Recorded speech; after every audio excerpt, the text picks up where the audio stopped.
Hello, our truth warriors. Today's guest is an academic biologist of 23 years, having a doctorate in neurobiology. He's a driving force behind the gigahomebiological.com website, and he has suffered the backlash from the rigid belief systems of the scientific establishment. He's a big fan of United Noncompliance, which is good, and he also worked as the science advisor for Robert F. Kennedy and the Children's Health Defense. I'm sure today our conversation could be heading in many different directions. But firstly, I'd like to welcome Dr. Jay Couey to the Atlantic Underground podcast. Hey, thanks very much for having me, Chris. It's my pleasure to be here. No, it's great. It's great to see you, and thanks for coming on.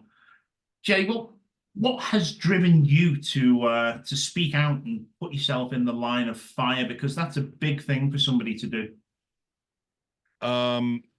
I'll try to tell the long story very short. As many people in the start of this in 2020, our spidey senses peaked. But at first, I actually got sucked very quickly and deeply into the conspiracy idea that the US government was covering up a lab leak in China, or that China was covering up a lab leak in China.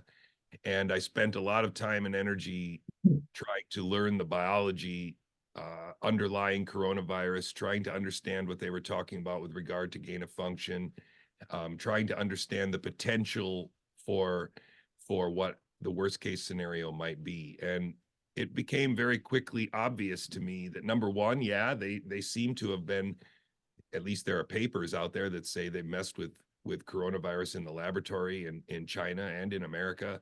And it also seemed that these people were covering it up. They were denying that it was even possible. There was this guy Osterholm who went on Joe Rogan's podcast to say that it was impossible, that it was a gene jockey that did it. And there were several other people on Twitter that were really confident that there's just no way. It's obvious that this is just another one of those unfortunate situations where Mother Nature kicks us in the ass.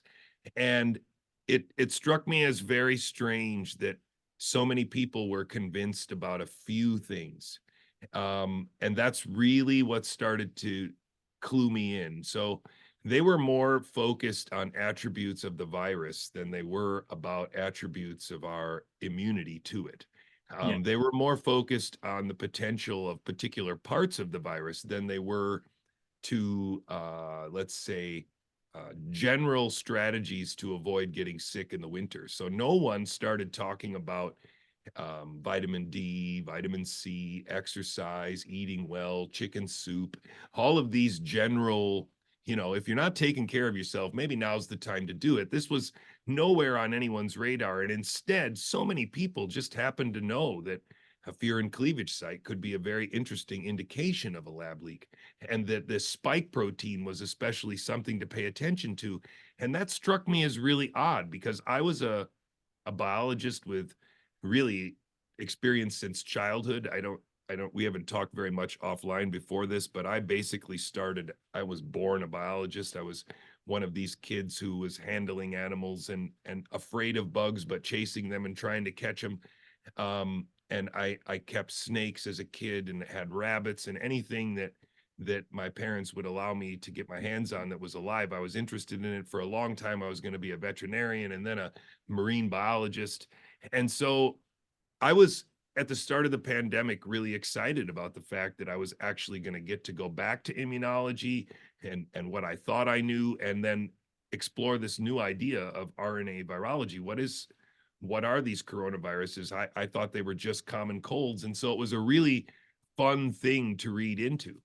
Yeah. And after reading into the literature, it seemed pretty obvious to me that nobody knew what they were talking about. Everybody was sure that it was a lab leak. Everybody was sure that we were going to be having to shut down for a very long time. And yet the last time this happened in 2002, there wasn't really any shutting down, and only 800 people. And there were certain numbers and metrics that didn't really make sense from the perspective of how certain everybody was in March that this was this was a situation that required X, Y, and Z, and we're all going to do it. And For some reason, everybody around the world agrees that we're going to do it.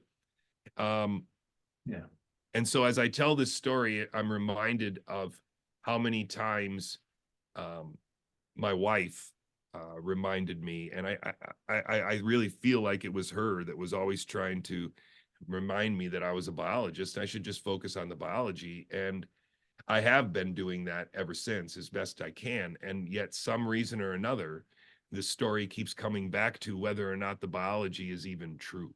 So there was this aspect of learning the biology, and then there's this aspect of learning that, wait a minute, a lot of what they claim isn't supported in the literature. And after years of work, it really feels as though there has been a concerted effort to create the illusion of pandemic potential so that governments and non-governmental organizations can leverage this mythology, I guess, to go supranational, excuse me, in a way of bypassing national governments by creating global crises. I think it's Nick Hudson who can be credited with succinctly saying this best, and that whenever they tell you it's a global problem that requires global solutions, you should be sure to realize that that's absolute BS. Yeah. And I think the more we start to understand that any global problem requiring global solutions is likely something that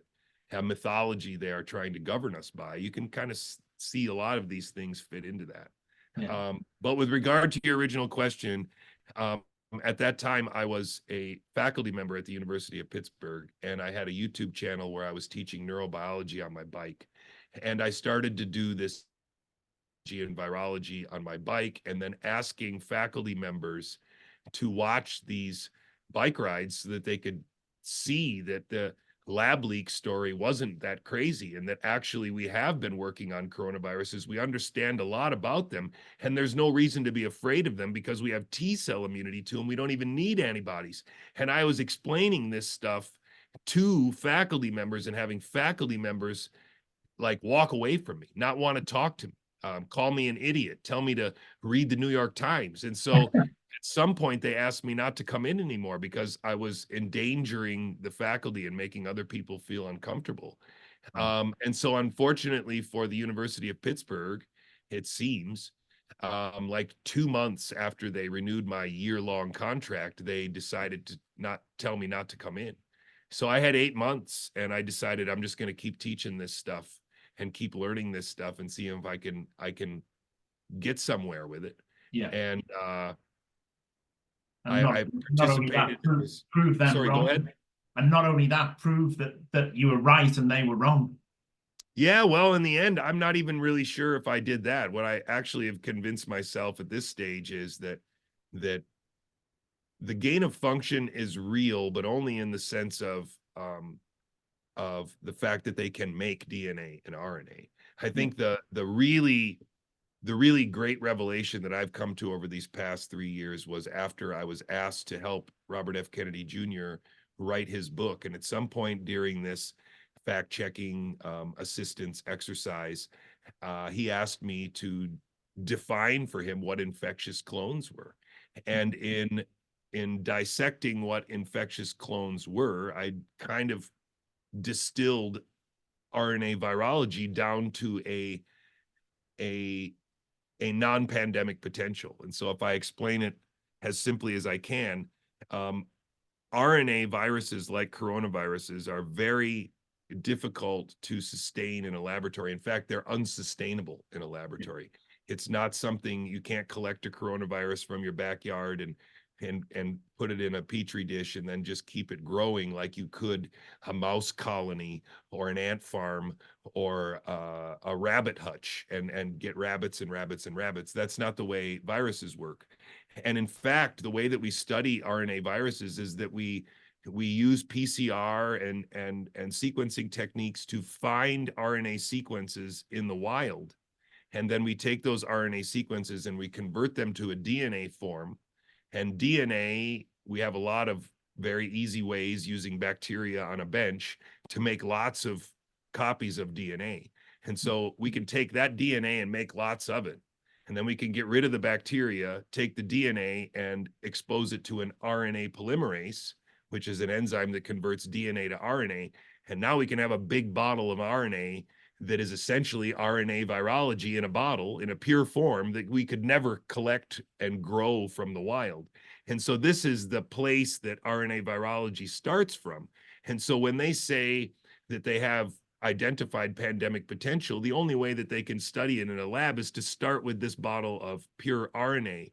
And then they'll put this RNA onto a cell culture. The cell culture will package that RNA in exosomes, and then they can take that material that they call viruses, and they can put that into an animal, and it will get sick, and it will develop respiratory disease, and all the things of a virus infection will occur.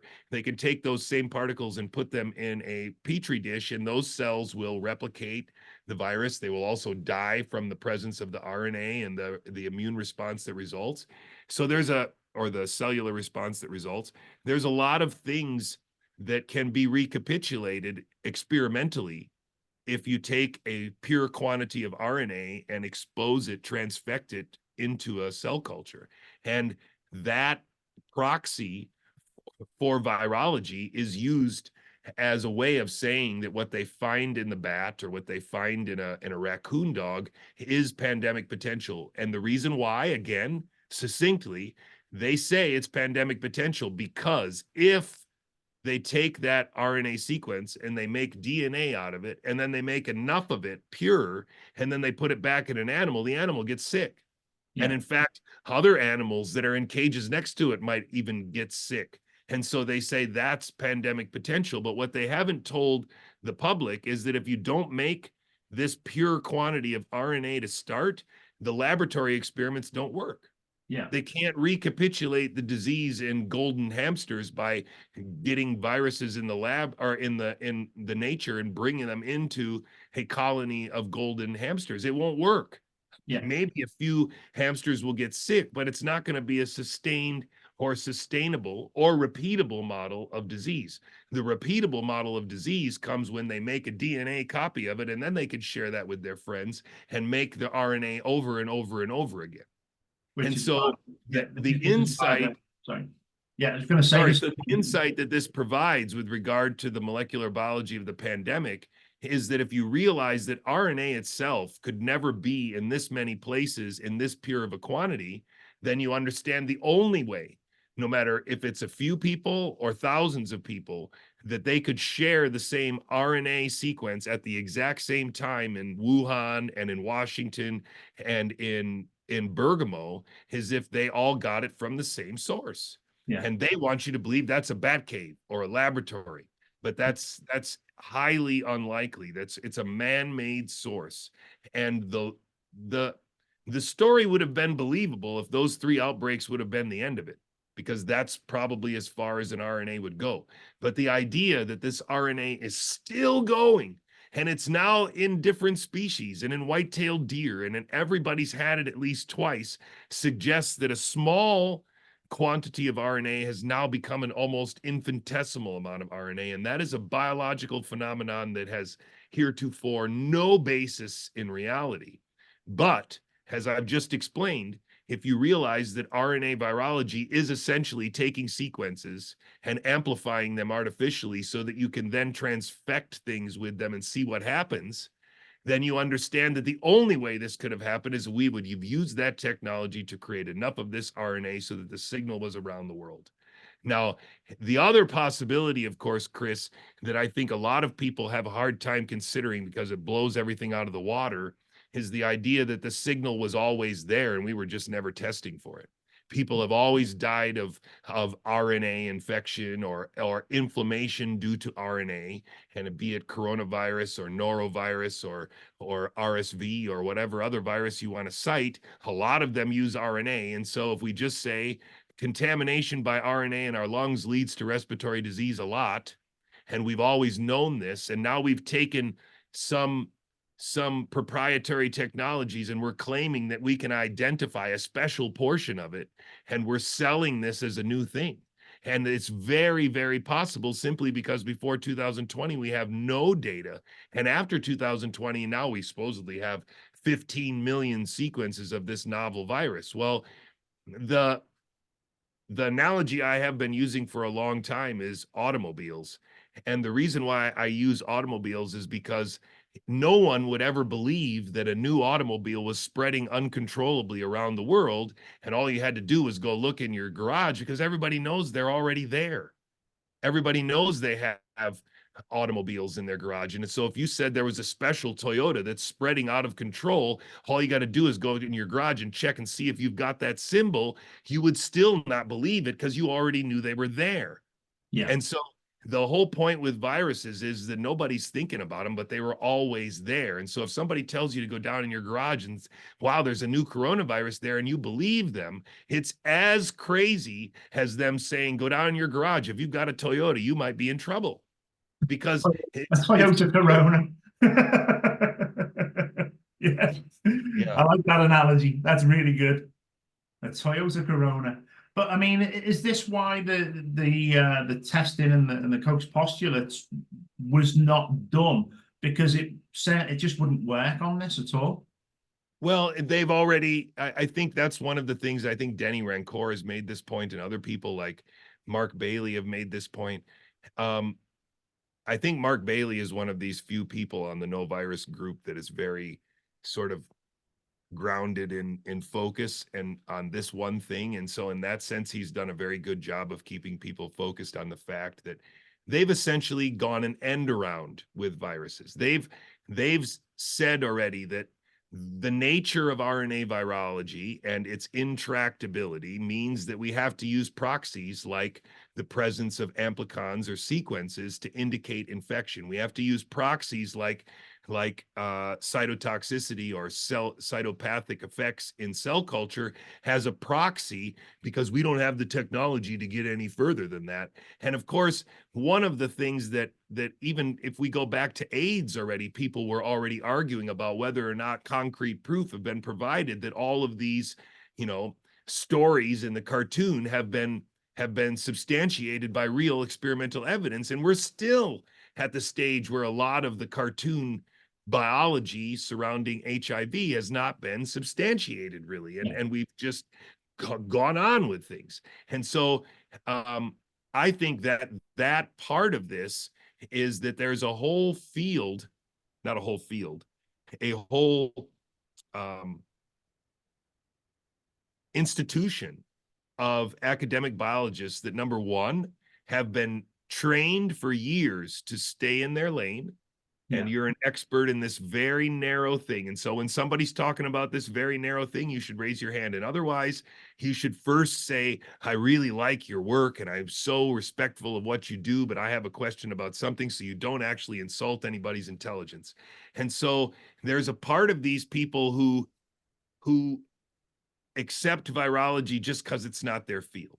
And they don't want to read into it because they're afraid to make a mistake or because they've got too much to do.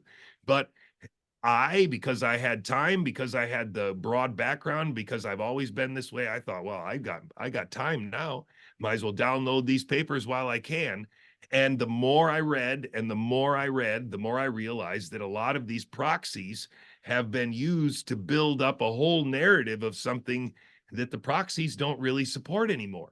And what gets more and more criminal, Chris, is that in the 40s and the 50s and the 60s and maybe even the 70s, you could have made the excuse that biological methodologies were progressing in such a linear way that there was no real way to go back and challenge the pretenses of virology really yet.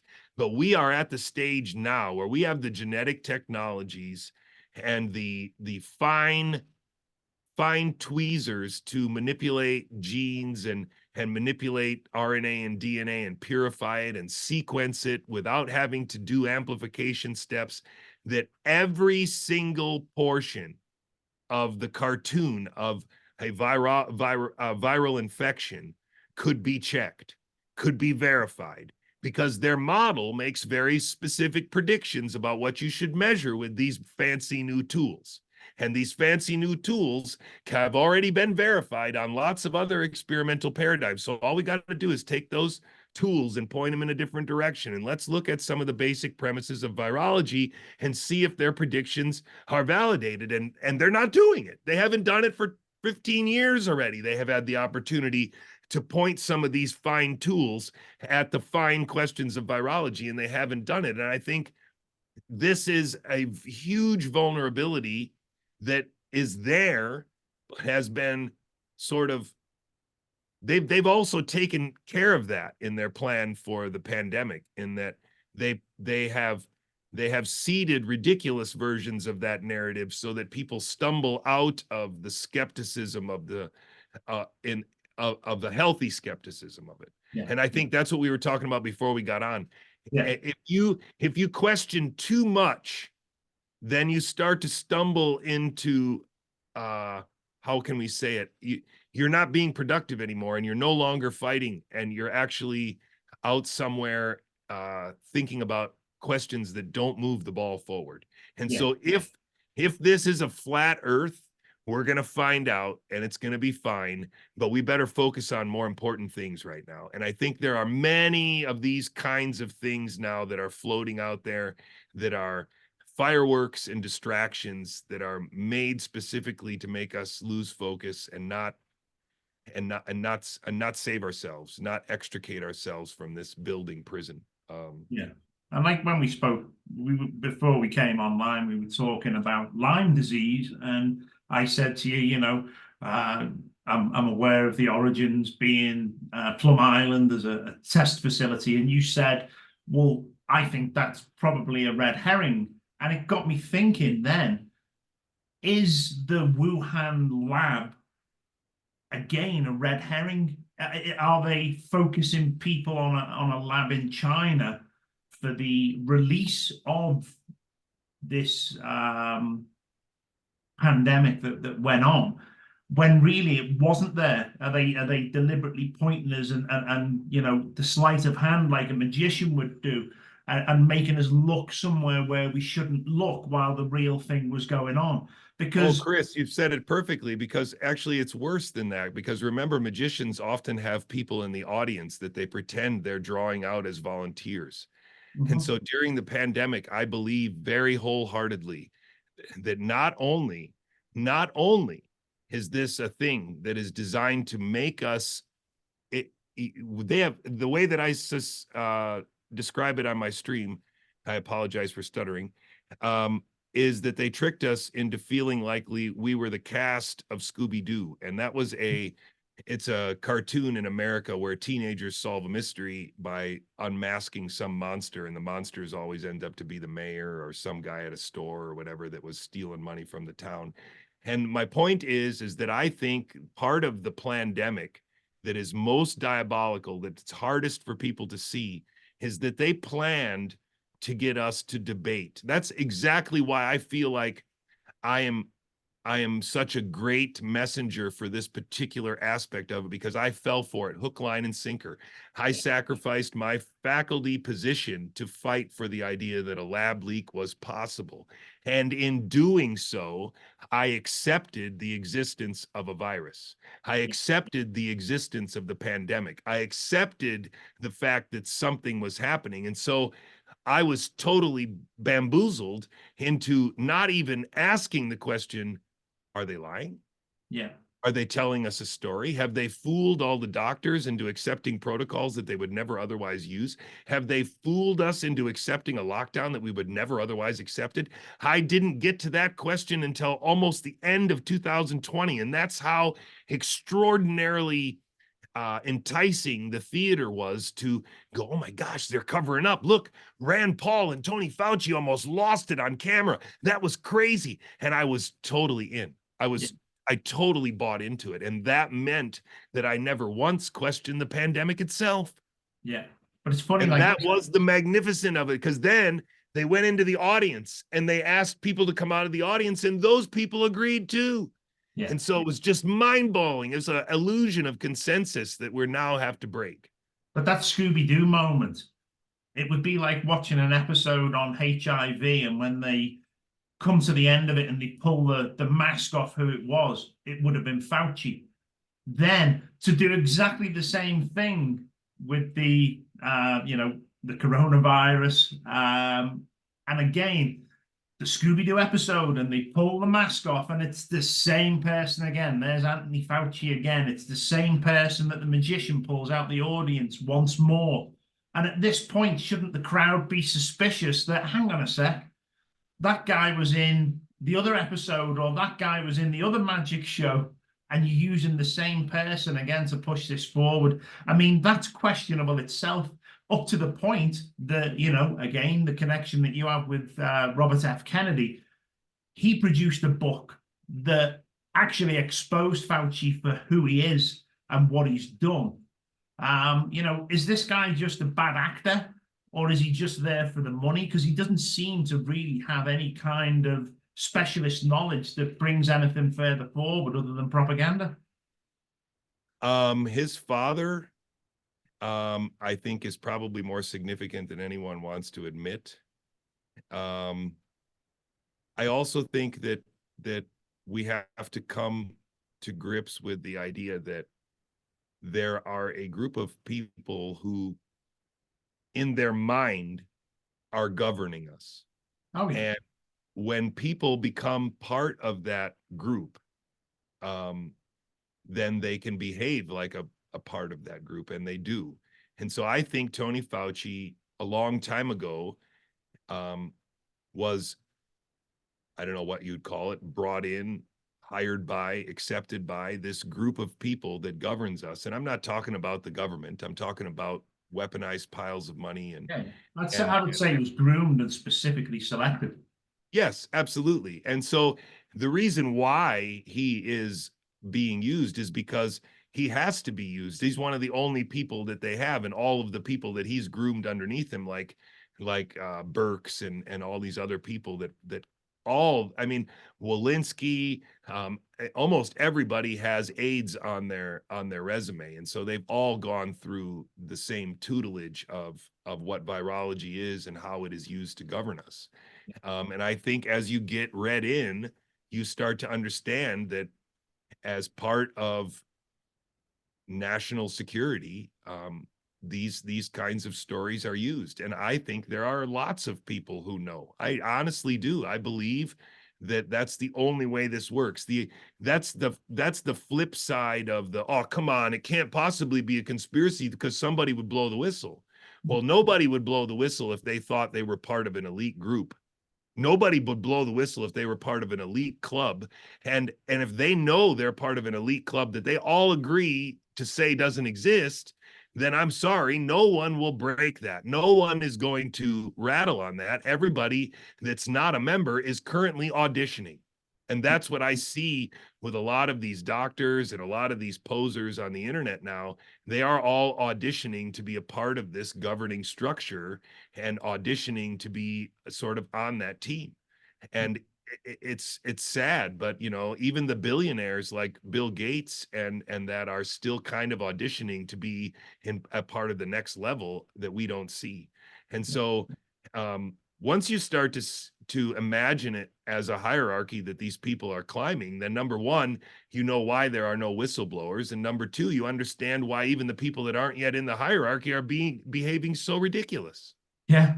Oh, yeah, absolutely. One of the things I wanted to bring up as well, Kerry Mullins, the scientist that was behind the PCR test, he came out and said, this test is only good for so many cycles. Now, we were cycling anything up to 35 cycles to test for the coronavirus within people. And the one thing that amazed me is that, the inventor of this turned round and said it doesn't work, except it was the primary thing to give positive results on people.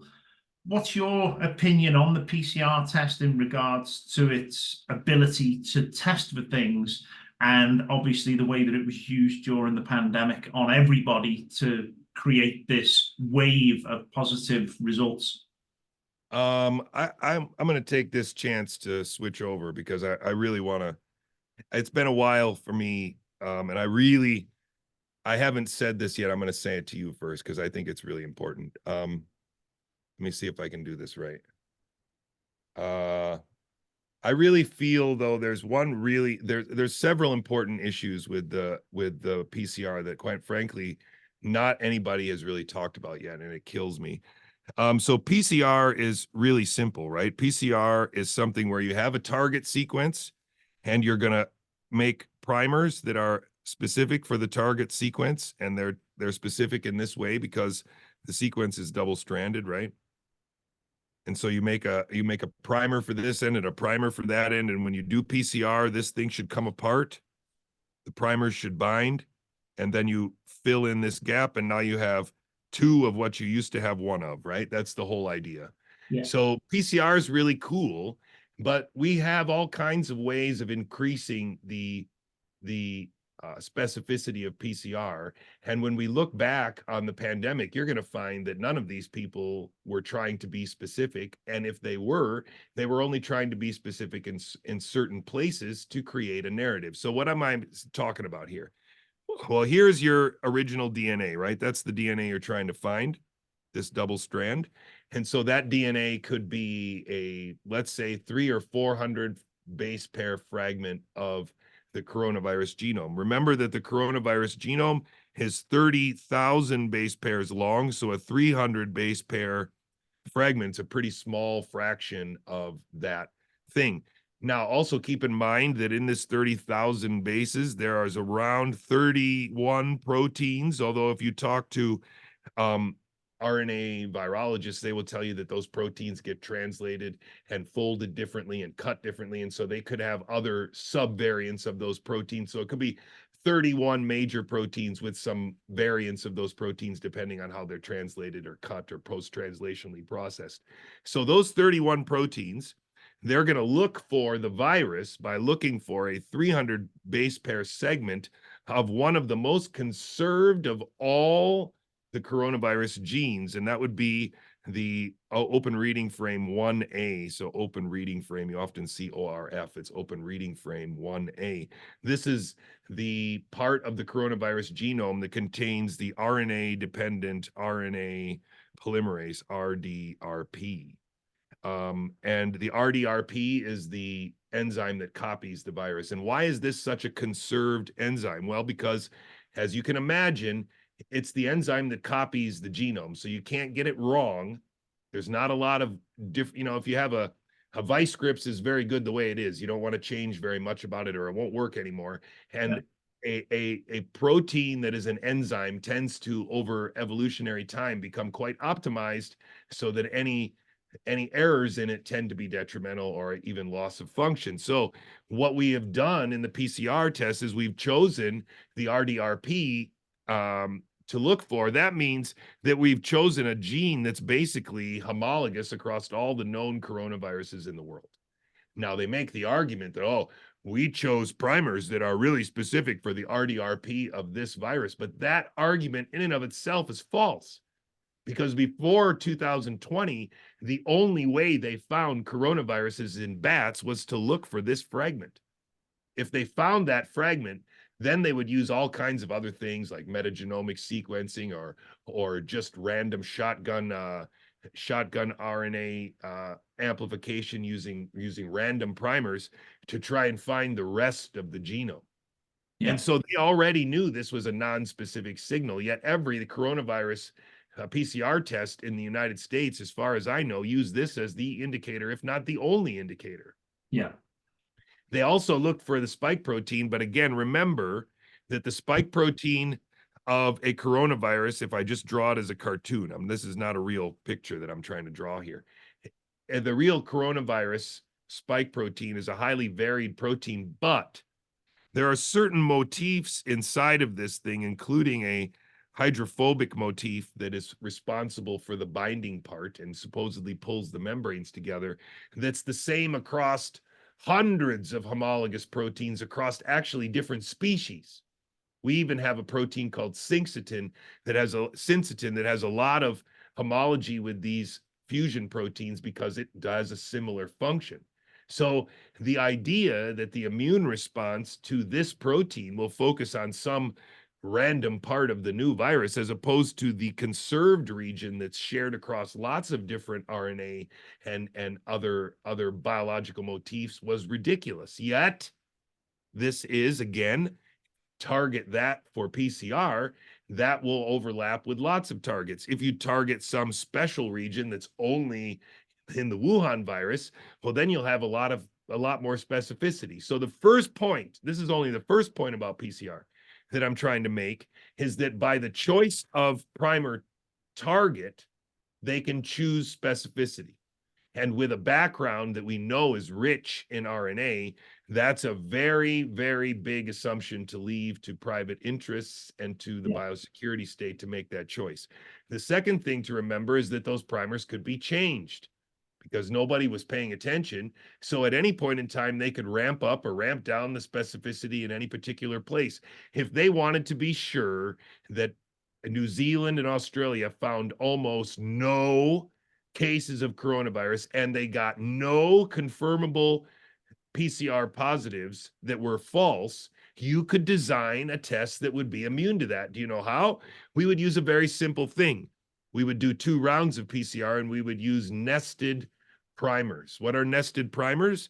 A primer is this. So this is if we use the example that we're doing now, we were saying that this was 300 base pairs. So maybe the primer is only 20. Now that means that if you remember that the DNA or the DNA code is only 4 bases, there is a limited number of words that can be encoded or a limited number of combinations that can be 20 bases long. So it is possible to imagine that these primers could partially overlap with some other sequence and amplify something else. So the way that academic biology for the last 20 years at least, every biologist in every university that has a bench knows this.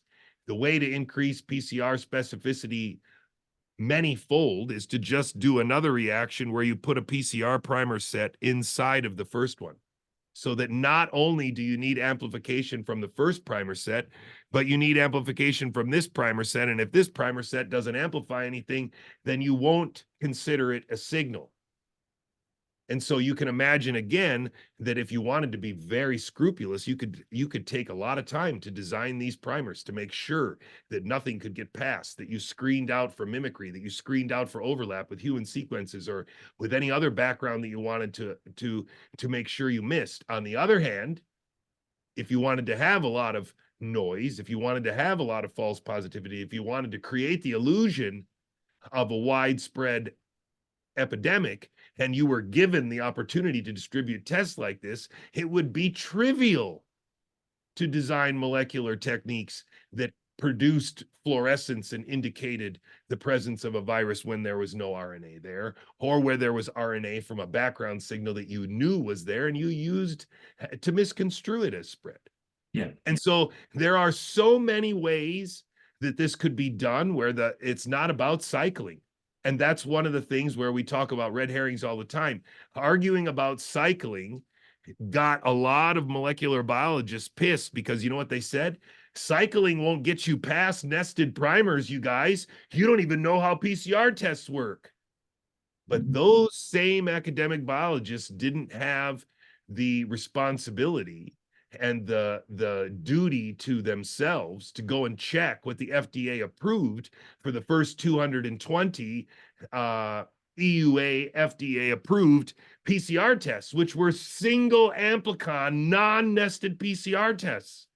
So these academic biologists that came out and spoke up and said, come on, you guys don't know how PCR works, actually fooled themselves because they themselves didn't go and check that actually nested primers have never been used.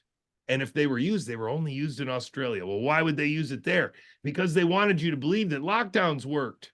So the PCR had to be very accurate and have no false positives. But in America, we didn't care. We were driving people by the thousands through drive-up testing things. The more positives we had, the better for us, because the whole world would then believe there was a pandemic. We were used just like we were used on 9/11 to create the illusion of a global war on terror. We were used to create the illusion of a global pandemic. I am absolutely certain of it. I would Yeah. step in front of a train knowing that it's true. Yeah, I mean, there's more evidence to light on that as well. I mean, talking about cutting DNA and RNA, the US defense in ties with DARPA, which is the Defense Advanced Research Projects Agency, have allocated $65 million to a program of CRISPR technology. Now, is it likely that many have this platform within them now from this technology? Because I believe that DARPA were working in association with the pharmaceutical manufacturers of the shots.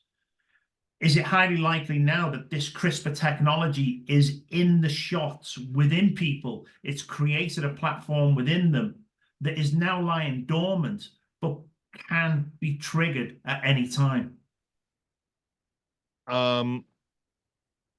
I would say that's probably not true. I can't say that it's not possible, but I don't think that's true. I think it's a little more simple and malevolent. I do think that the primary goal was to get us to accept the idea that intramuscular injection, when the state says you need it, is just something that you do. I do think that right now the powers that be are actually trying to pretend that everything is going as planned, but it's actually not.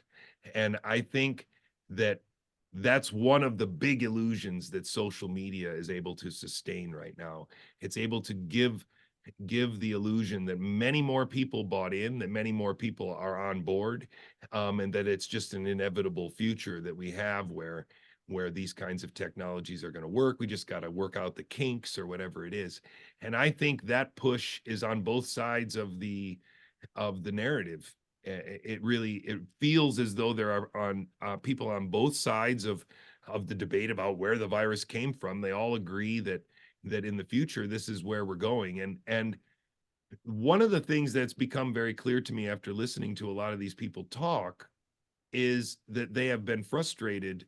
Like, for example, the Human Genome Project. If you listen to a lot of the people that were involved at the higher levels of the Human Genome Project, one theme that you hear very often is that they will lament that the Human Genome Project, one of the big conclusions was that we need more data. The only way that we're going to be able to crack the human genome is if we have everyone's genome. Then maybe if we put all that data into an AI, that it will be able to, like it solved the game Go, it will be able to solve the game of the human genome. And it sounds almost ridiculous, but that is the best way to distill the mythology that drives the WEF and drives all these venture capitalist firms and drives the mythology of Elon Musk, that it's just around the corner that all of these things are going to happen. I just listened to a talk yesterday from Ray Kurzweiler, who said that by 2040, all diseases would be cured. That longevity would be solved. We are really in the 20s. He thought that it's possible that childhood diseases, genetic diseases will be cured, but by the end of the 30s, all disease will be gone. And so all he's got to do is live to the beginning of the 30s, and then he'll be able to live forever. That's actually what he said, which is just extraordinary level of it's kind of like an abomination to talk that way. It's really. It's like playing God. He thinks he's God kind of status, doesn't he? That's unfortunate when people like Ray Kurzweil get to a point in his life where he's created all these incredible leaps in technology and things moving forward. But all of a sudden, they've got all these experts behind them, the Noah Hararis and people like that are all linked within the World Economic Forum. And this group of people, unfortunately, now think that they can play God, especially with the modification and the changes within the human body. I mean, right now, the push to create all new vaccines to be mRNA concerns me, because I don't think people realize that this is going in and changing the DNA and the RNA within the human body. Can I give you a little bit of a dark thing? I don't know if you've really if I've really made it clear yet, but I really think that that this is at the heart of it. So I end all of my streams every night with a slide that asks the questions, why are they really doing this? And I think the reason why they're doing it is because they don't plan to ever have 10 billion people on the planet again. Oh yeah, that's for sure. I mean, And so, The Georgia Guidestones laid that out. yeah, okay, but now let's think about this rationally. If you have 10 billion people now, you don't want them to go to waste. And so you better collect their data before they're gone. In fact, I would argue that if you use the analogy of how AI solved Go, which is that they had the AI play itself millions of games until it was better than a human, Yeah.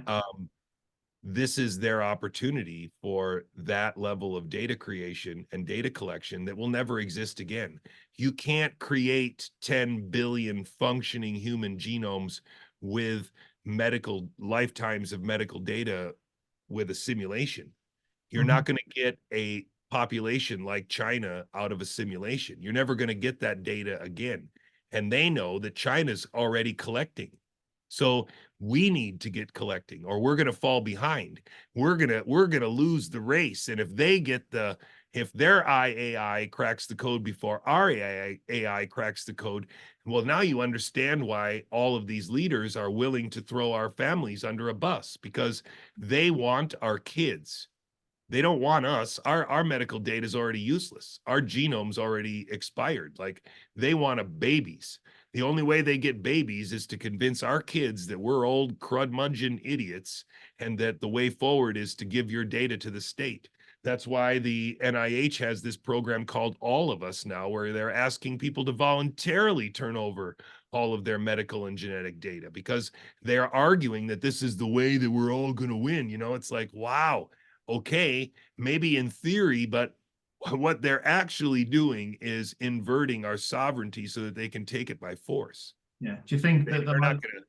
do you think the likes of 123 and Ancestry.com were also government sponsored? Absolutely. That's why Joe Rogan was the first and foremost seller of that. Are you kidding me? Absolutely. Yeah. I mean, I would even argue that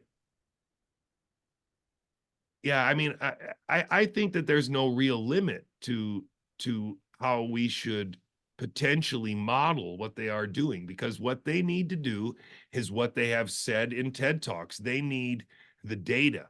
And so they'll get it by any means necessary. And what they can't learn how transfection could potentially work successfully if they test it on mice or they test it on monkeys.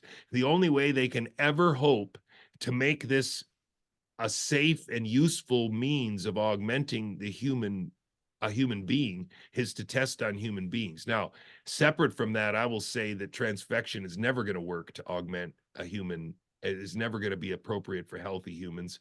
This is all just absurdity. We obviously, I think you and I both believe that we should be working in a completely different way to make people healthier. But these people nonetheless believe that this destiny is to come. And I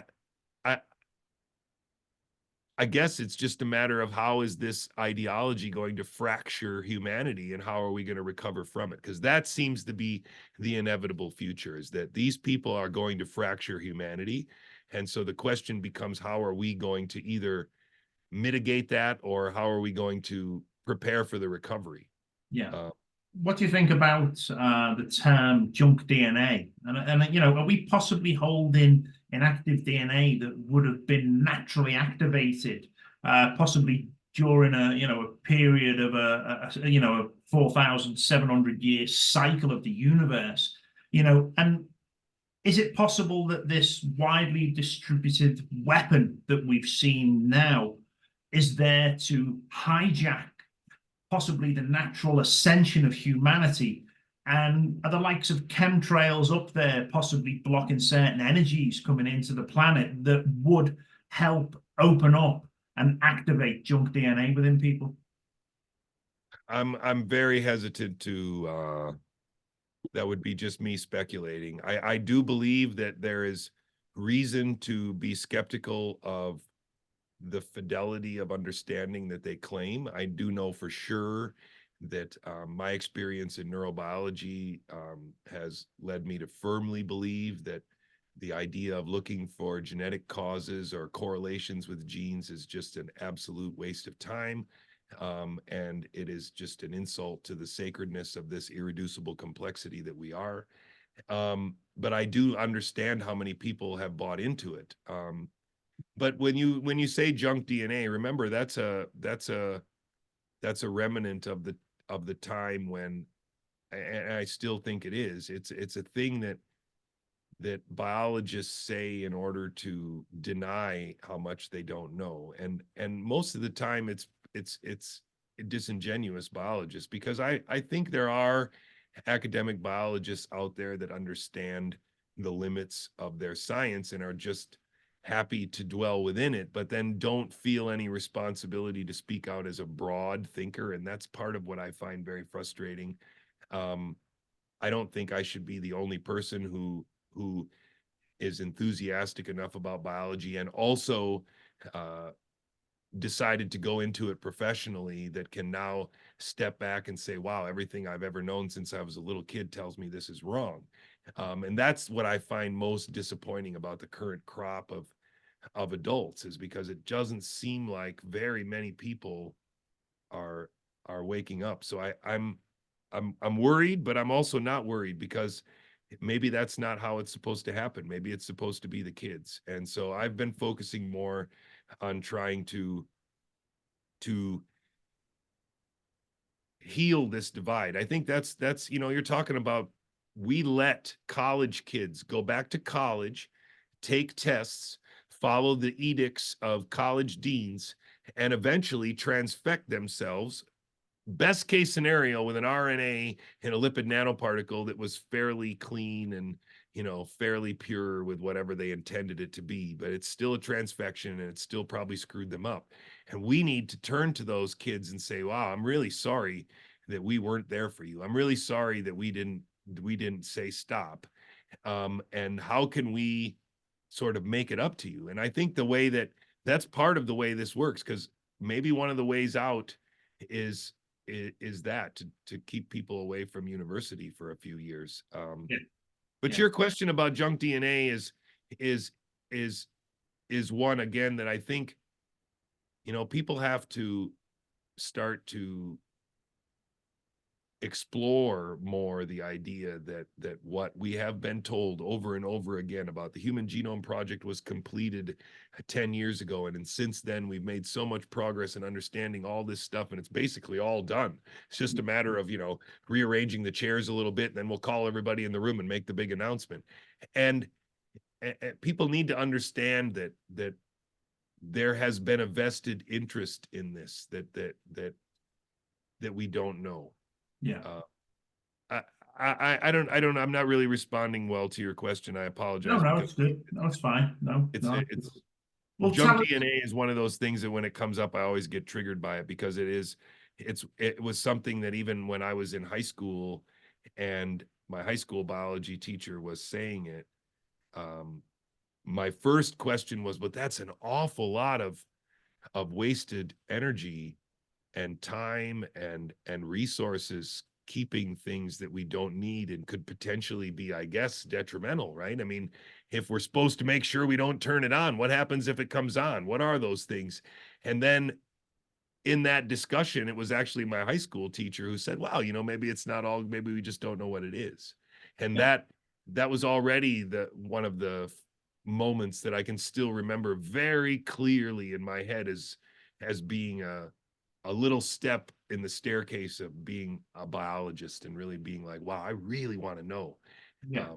Because it is what we are, who we are, where we are. It's fantastic. Yeah. I mean, Greg Braden mentioned in his series on Netflix that we actually have evidence of modified DNA within our genome already. Is there a possibility that we have been de-evolved through technology that we're unaware of from previous centuries, that humanity, has been altered in this way to dumb us down. So I think it's much more simple. I don't think it's I think I would always err on the side of biological parsimony. And so in that sense, um, toxins, poisons, um, environmental pollution, uh, toxicity of our food yeah, are all so much more potential than any imaginary technology that they keep secret. yeah. It would be so much more plain and simple for them to have been poisoning us, and tell me they're not. They're putting Oh yeah. fluoride in our water. There's glyphosate in everything, and we don't talk about it at all. We don't. It's as if nothing. Now they just found some insecticide in the Cheerios, but yeah, so what?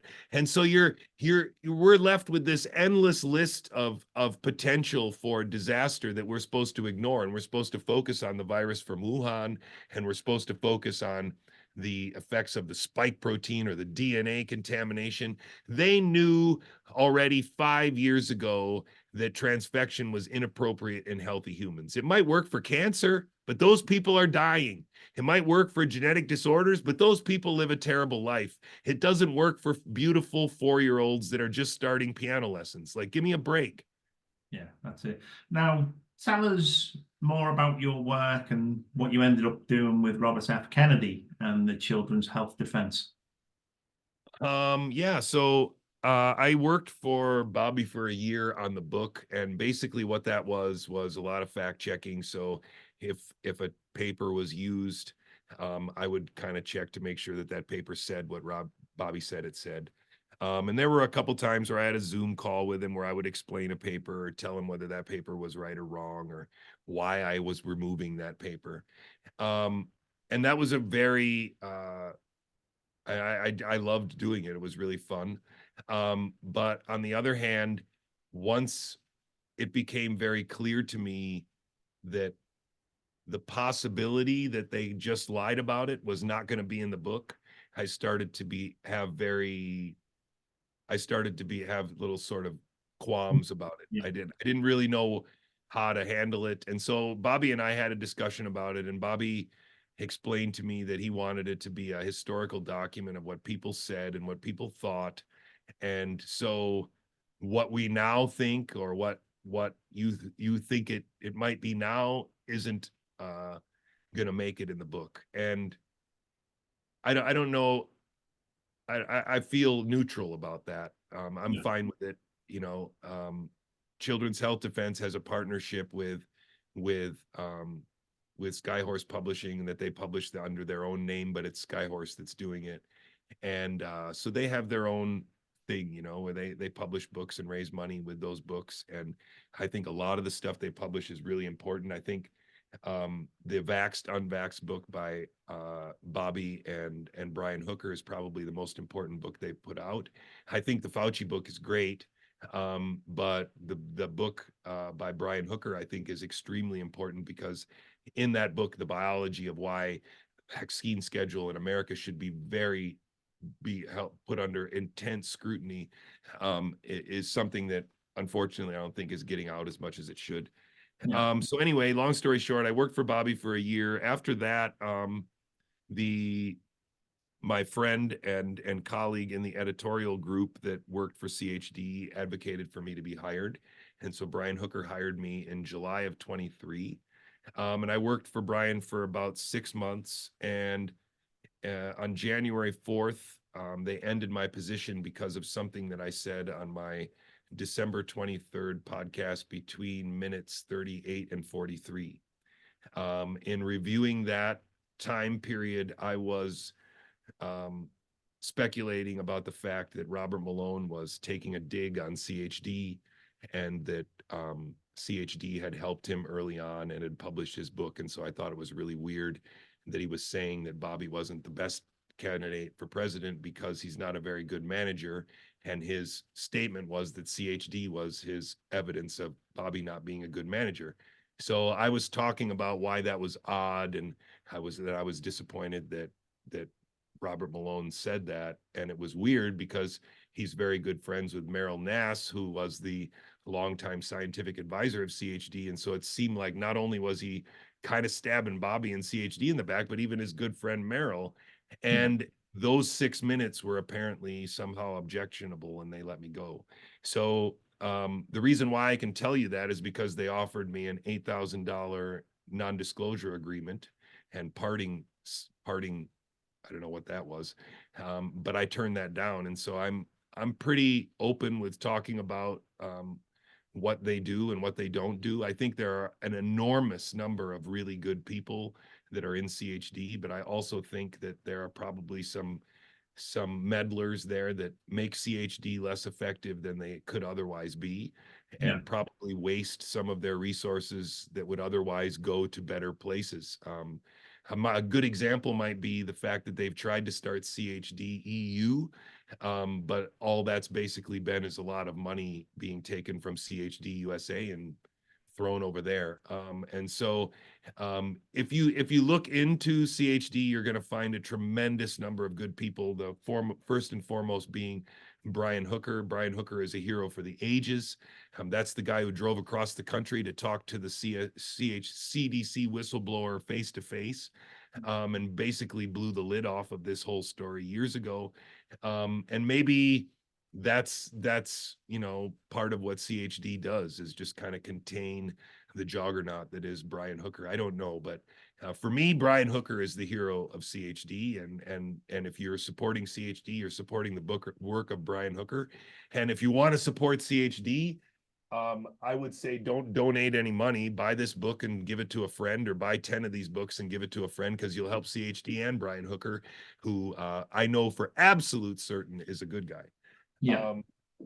So anyway, I worked for them, but Brian ended up having to let me go, and I don't think he enjoyed that very much. But we just had a meeting, and he said it's done, and I ended up going back on air, and I have now about 110 subscribers, and between that and some other odd jobs, I'm able to make ends meet. But right now, I'm just a biology teacher on the internet, and I think that's probably where I'm going to remain. I feel like it's probably what I'm supposed to be doing right now. And so I've been working on starting a couple new series. It's been taking me a while to get done spinning my wheels. And I will freely admit it. I was absolutely blindsided. I thought that I was working for the best organization in the United States, and I was so proud to be working for them, so humbled to be working for them. My family finally had insurance again. And so when they let me go, I was like getting kicked out of a moving truck. It was much worse than getting fired by or getting let go by Pitt, because I was already yelling at people and I was already done with them. And I was frustrated with that career. And I knew that I had to figure out this biology, and I was driven at that time. And so this, I felt like I had finally found my home, and that I was about to, really start working. And instead, I still don't really know. And so I'm just trying my best not to, I don't want to be a bull in a candy or a china shop and just wreck stuff because I'm mad. And so I'm very careful about talking about what happened at CHD, because it hurt my family, and it really set me back, my family back personally. But I do not dare try to kick too hard at CHD, because they're too important, and those people are too important, and what they stand for is too important. But it's been hard. And so I've been kind of using my stream as a way of exploring this people web and understanding the relationships between all these people, because it's weird. I've met almost all of them in person multiple times, and then had them somehow or another behave inconsistently, and that's a friendly way of saying basically lie. And so a lot of people are frustrated by my work because they don't like that aspect of it, but I also feel some obligation to share my story, simply because very few people have personal experience with them. And so they can't speak to, how somebody is in person, and I can. And a lot of times you see very clearly someone after you shake their hand and talk to them face to face for a few minutes, at least if they're lying. And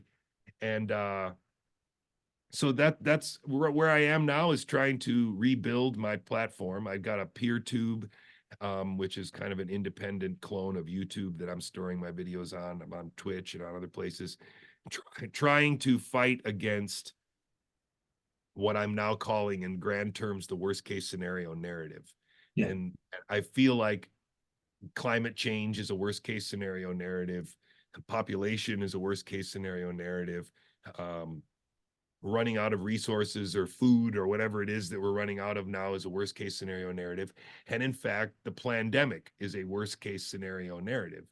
And the way that I am trying to sort through the people who are shepherding us out of the cave is to try and look at these people, what they were doing in 2020 and whether or not they were pushing a worst case scenario, and what aspects of it and how long they were involved in it. Because some of these people were involved in this whole apparatus for many more years than the start of the pandemic. I mean, just anecdotally, there's a guy by the name of Kevin McKernan, who has become quite famous for having identified the double-stranded DNA that has contaminated the Moderna and Pfizer shots.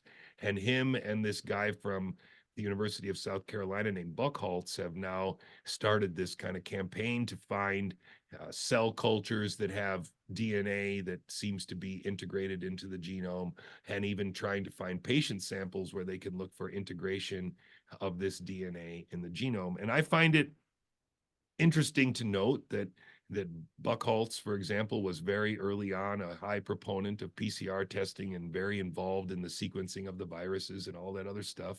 And now he's involved in calling out the contamination of the shot, which he, in his own words, said would have been fine if it didn't have the DNA in it. And in fact, he's very upset to find out it has the DNA, because it wouldn't have bothered him for his parents, but it definitely would bother him for his daughter.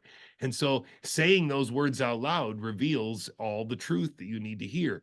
Kevin McKernan, his kind of partner in this, is a guy who dropped out of grad school, worked at the Whitehead Institute at MIT at the start of the Human Genome Project, and so has been involved since the Human Genome Project was a top secret thing under the Department of Energy. Yeah. So now this person happens to also be the guy who says that infectious clones are silly and that Dr. Couey is kind of nuts and you shouldn't pay attention to him. Even though he was on my stream twice in 2021 and 2022 to tell me that the RNA was not pure and that the RNA could cause wobble bases and premature stop codons and frame shifting. So it's strange that all of those aspects of the transfection are being ignored and no longer a concern, but it's just the double-stranded DNA that is a concern. And if we get that out, then maybe we don't have to throw the baby out with the bathwater and transfection works after all. And I think that this is the kind of big picture biology that we need college age kids to understand. We need young parents to understand so that they go into the future, the near future, understanding that they're about to be bullied again into accepting it. And Yeah. they will for sure be bullied into it. Our grandparents and those old people in old folks' homes are already being bullied into it. Yeah. No, it is. It's disgraceful. What is your views on the increasing use of technology to tap into the human mind, the likes of Neuralink from Elon Musk and others like Google and Larry Page are developing their own, as well as billionaires like Peter Thiel? Is this something that's good for humanity, or has this got more of a dark side to it? It can only be dark. I mean, let's keep a couple things in mind just to be sure. Controlling a mouse with your mind is not magic. It's not a big deal. You could actually do this without an implant. You don't need to put anything in. You could get a helmet that had sensors in it that could transcranially measure your bulk signals of your neocortex, and you could control a mouse with your neocortex. That's something that if they wanted to do, they could do it right now. They are using invasive techniques to do it in paraplegics in order to give you the idea that this is going to become normal. what we ought to do is start, if anybody that wants to penetrate this should just try to find neurobiologists that work on monkeys to talk about it, because neurobiologists that work on monkeys implant things in the monkey head all the time, and they have all the experience you need to understand whether or not implants in the brain are something that's really feasible in a healthy human. It's just absurd. And the second aspect of this is that they are misrepresenting what they are doing. There is a difference between measuring signals and using those signals to create output, and measuring signals and deciding what they mean. So what they are fooling people into is thinking that when they put that implant in your head, that they're now reading your brain, when in reality, all they're doing is listening to it. And when they listen to it and they can hear the difference between, and that does not mean that they understand what the difference is between those two signals. But if they take a sufficiently simple thing, like I want to move the cursor left, right, up, and down, and they listen to a sufficient portion of the brain, then just by the way that the brain functions, there will be enough signal above noise for the electrode to pick up something that the algorithm can use as a correlate. So that's the reason why when someone has a robotic arm, they don't need to hook up to any particular nerve in the wrist in order to make that thing move. Because what they do is they just say, okay, close your hand. And then they record whatever signal shows up. And then that signal gets told to, okay, close the hand. So now when you say close your hand, the same signal goes there. You don't know what the signal is, but your brain makes the same signal, and that closes the hand. And so now if you imagine the same thing, okay, tell the mouse you want to move left. Well, first you have to train it. So you train it with your hand. That paraplegic probably trained it with his mouth. Yeah. And then once he stopped training it with his mouth, sure, the residual signals that can be recorded from your brain is sufficient for you to move the mouse with your brain, but that's an illusion. That doesn't mean that we understand how the brain encoded any of those things. It just means that the signal to noise ratio in the brain is distributed in such a way so that if you take training and correlate it with brain behavior, you can use that as a proxy.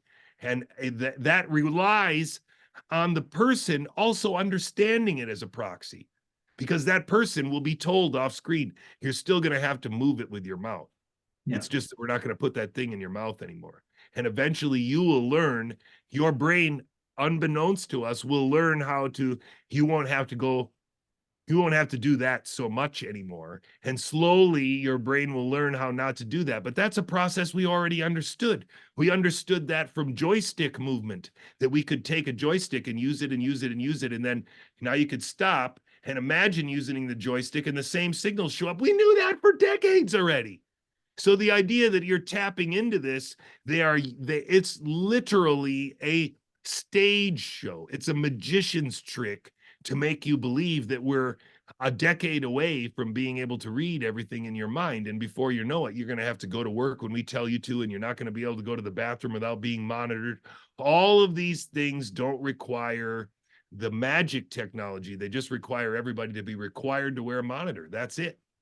Yeah. So it's an illusion. It's got, as you say, it's got nefarious uses because they're obviously going to use it for other reasons. Do you think currently that we are in an age now where we are most likely to see bioterrorism as the weapon against humanity? I have a feeling we're in a situation where a lie about bioterrorism will be used against humanity. I don't think that bioterrorism can be used unless it is manufactured in sufficient quantity to be used on everyone. Yeah. In other words, like blue paint, if the blue paint has to get on everybody, the only way for that to happen is for you to make enough blue paint. Yeah. And so bioterrorism is exactly the same way. If there is a bioterrorist event that happens and everybody is actually affected, everybody turns pink, it will because they made enough of it. That's the only way. Mother Nature can't do it. Yeah. We mentioned a little bit earlier about the possibility of Morgellons disease being the precursor to what we've seen here in regards to altering the human body through possibly contaminants, outside sources, maybe injections. This is a disease that produces strands that will grow out of people's skin. And when tested, this is of a synthetic nature, and still they haven't come up with the reasons why. Maybe that's because they don't want to disclose what they've done. But science doesn't seem to be coming up with the results for this. It isn't something that I'm hearing a lot about anymore. I'm probably going back about 10 years where I was made aware of this and saw it coming out. Is it possible that this was just a test phase? Which this do you mean? The Morgellons disease, the synthetic fibers coming from Oh, people? I think that there's something very interesting there because of the fact that I've only recently become aware of the idea that spirochetes, these bacteria that are responsible for syphilis and responsible for Lyme's disease, or at least partially, some people say, I don't know, there might be many forms of Lyme's disease, but one is spirochete carried. And then this thing that you just recently alerted me to, what I find most compelling is that almost all of the biology topics that I have become aware of in the last 4 years, which have some degree of sketchiness to them, have to do with what appears to be, if I can summarize it, as taking the spotlight off of bacteria and putting it on something else. So you take the spotlight off of bacteria by saying it's a viral pneumonia, and then nobody uses antibiotics and hundreds of thousands of people die. You take the spotlight off of spirochetes and syphilis if you call it Alzheimer's disease.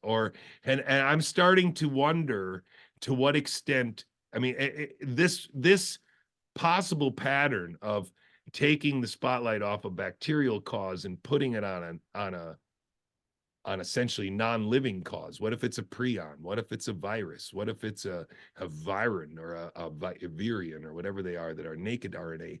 All of these things that are non-living entities that are hard to study and very elusive and get a Nobel Prize very quick, all seem to have this theme that they take the spotlight away from a bacterial cause and put it on a non-living cause, which I find a very compelling pattern.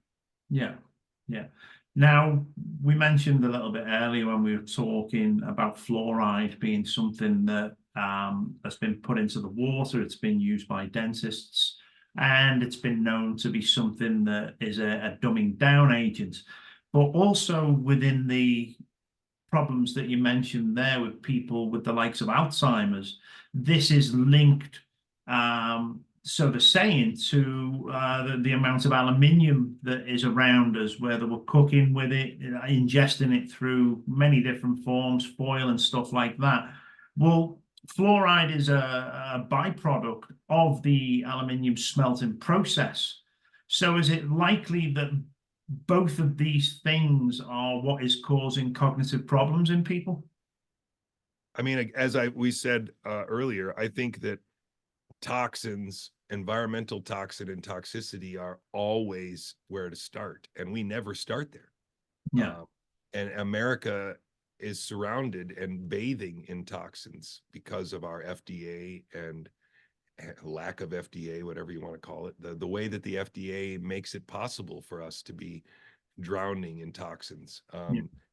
And the worst aspects of American culture are lotions and creams and perfumes and detergents. And Yeah. so if you really are that kind of skilled TV watching American, your house is full of these toxins. Your yard is full of them. Your water has them in it, and you drink nothing but things out of plastic and things that it's just an extraordinary amount of it's a huge bouquet of potential for poor health that we in Western society just absolutely wholly ignore and try to think about the world as being composed of a few viruses And I don't know, I guess the rest is just it's very puzzling to me indeed. Yeah. Yeah. Is it likely that the multiple safe and effective shots that are on the market were not for the prevention of COVID whatsoever? Absolutely. Yeah. Um, even if on the drawing board, um, at best they could make the argument that they were jumping through the hoop of intention. Yeah. But without a doubt, and I'm making this argument very vociferously every time I can, there are hundreds of thousands of academic biologists around the world that have used transfection for years and should have known that a lipid nanoparticle with an RNA in it is no different than lipofectamine, which is a product that a lot of these people have used for years to transfect their mice or their cell cultures to do their study.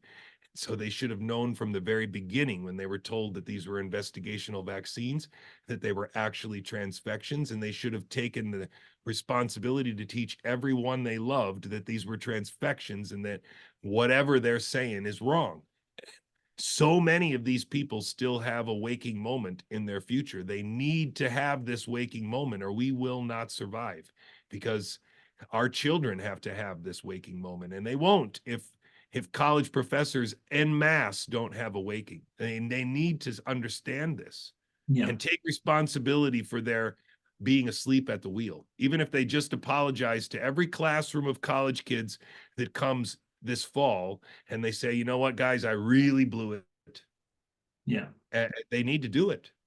And I want every one of these academic professors to feel the kind of guilt that I feel now, um, because I still do feel guilt. I lost one really good friend and one former girlfriend, long distance contact, to the shot, basically because I wasn't sophisticated enough to extract myself from the Scooby-Doo mystery to say that you don't need this. At that time, I was still, maybe it's a lab leak, holy shit.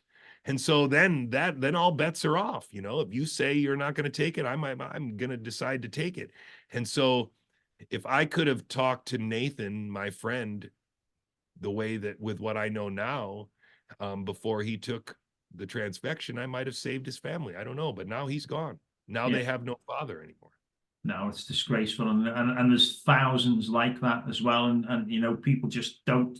People choose to ignore it because I imagine that if so many people have a ticking time bomb inside them, um, it's probably a lot easier to ignore the fact that there's all these people dying around them, and that's no way to progress and stop what's coming.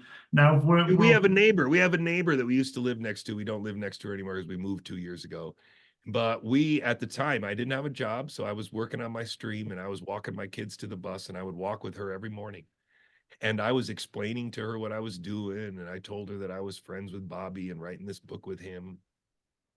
And she gave her kids the shots. Oh, Jesus. And so now, those boys come over to our house every once in a while, and because my boys were friends with them, and they still have sleepovers, even though we live on the other side of Pittsburgh now. But when they come over here, Chris, I don't know how to explain it other than they're always sick. Yeah. I mean, they're just always sick, and it's not really sniffly. It's kind of more like, wow, are you okay? Like maybe you should have stayed home. But my kids don't get sick, and they're just kind of always sick, and they want to come over. But it's to me, it's just obvious. Like those were healthy children when we lived next door to them. They were running around with my kids and were fine. And now I can't help but think that they must have had something happen to them because they're not healthy anymore. They're always coughing and they sound awful. And so it's just, to me, it's heartbreaking because that person, that woman who is our friend, is never probably going to go there because she doesn't want to think about it, and doesn't want to admit it. And so I don't know, maybe everybody is going to have their own personal pain that wakes them, or their own personal loss that wakes them, because for all of us, that I kind of got lucky, right? I was really fired up about my career, and when they took it away from me, I was devastated. I didn't know what to do. I panicked. I lied to my parents for a while about what happened and stuff because I didn't know what I was doing. I was really worried that I'd ruined my family, like, wow, what are we going to do? I took my Dutch wife here and my kids here, and I thought, wow, I just stranded them here. Like, what are we going to do? Yeah. So I had loss early that woke me up. I also was awake from 9/11 already, and there are lots of people who weren't. So the deeper you were asleep, the harder it's going to be to awaken. I don't know. I think that's why we have to focus on the young, because right now the contemporary liars are here. We can turn to the TV in the presence of our young people and say, look, I mean, it's obvious, right? Even if you don't agree with my interpretation of what is happening, you have to agree that they're not telling you the truth.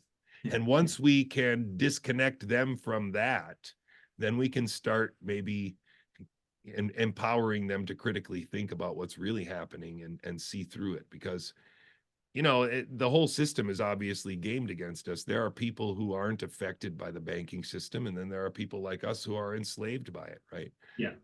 And we need people to understand that. We need that's part of what 9/11 brought me to, was the whole fractional reserve banking thing. That blew up completely after 9/11. What I didn't understand was then that had to mean that anything that was controlled by a weaponized pile of money would necessarily use the same level of chicanery. And Yeah. it just took me 20 more years in a pandemic to realize it. That's all. Yeah, definitely.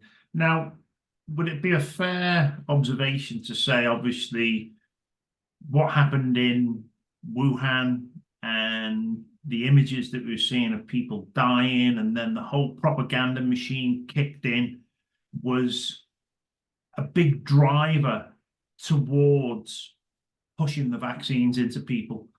If their goal, the ultimate goal, was to get, I mean, I believe it's around 70% of the population have taken these shots now.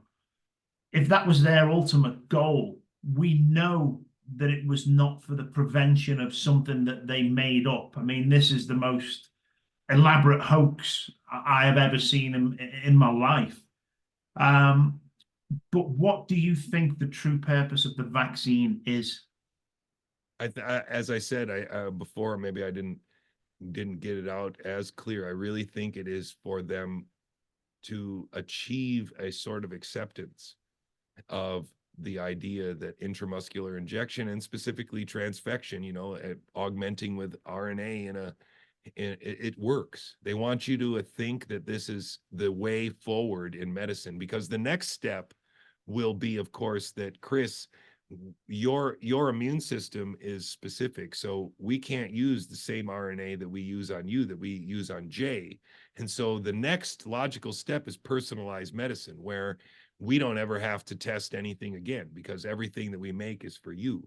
And what that also opens the door for is independently enabling or disabling anybody they want to. And I think that getting to the stage where you accept regular intramuscular injection, which we've already basically gotten to, is a stage where at any point in time they can just substitute. And then, yes, CRISPR could be tested. Yes, your life could be shortened, or you could be sterilized, or any number of things whose mechanisms would be well understood could be put in that needle. And so again, without having to give them any special technologies or any special new nanobots or any other magical things in their drawer, all you have to do is give them permission to put shit in your arm, and we're already up shit creek without a paddle. And that's already, I think, the primary objective, was to make people accept the idea, because they're going to do it. We've already seen it. There aren't going to be any more flu shots in a couple years that are done the other way. They're all going to be mRNA. And the old people, especially, pneumonia shot, RSV shot, combination COVID flu shot, these are just whatever recipe they want to use next year now. And if we don't resist it with full-on united non-compliance, it's going to be a sector of the company that just does it forever, and we're going to be fractured on that. And what happens after that is anybody's guess. I mean, throughout history, we've seen very key players step forward. Well-known people, Bill Gates's father, people within the Nazi movement, and even people to this day in very high positions, have been associated with the eugenics program to kill people off. Is it possible that what they're bringing about is by the very same people part of this eugenics program? I think yes, but again, you have to be very careful to imply depopulation actively, because I don't think they want that, because they want to use the resource that they have.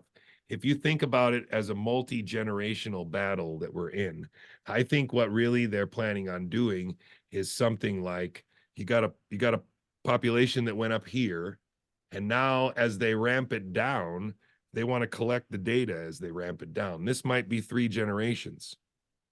This is maybe my kids and then my grandkids and then my great grandkids. That's what they're thinking. And Yeah, so by the time they get down here to 2 billion, they will have collected the data of 30 billion people or 20 billion people. And then by then they will be able to make this promise, right? And so I do think that they lie about the short term because they want everybody to go limp. That's why Kurzweiler goes around and says it's going to be in like 10 years, because they want everybody to go limp. The same way that they have these college kids thinking that the earth is going to burn down in like 6 years, and so they might as well give up and not fight for a future. And I think that's the same illusion. They don't want you to understand that this is a multi-generational game. They want you to think that everything is going to end really soon so that you don't take any action that's meaningful.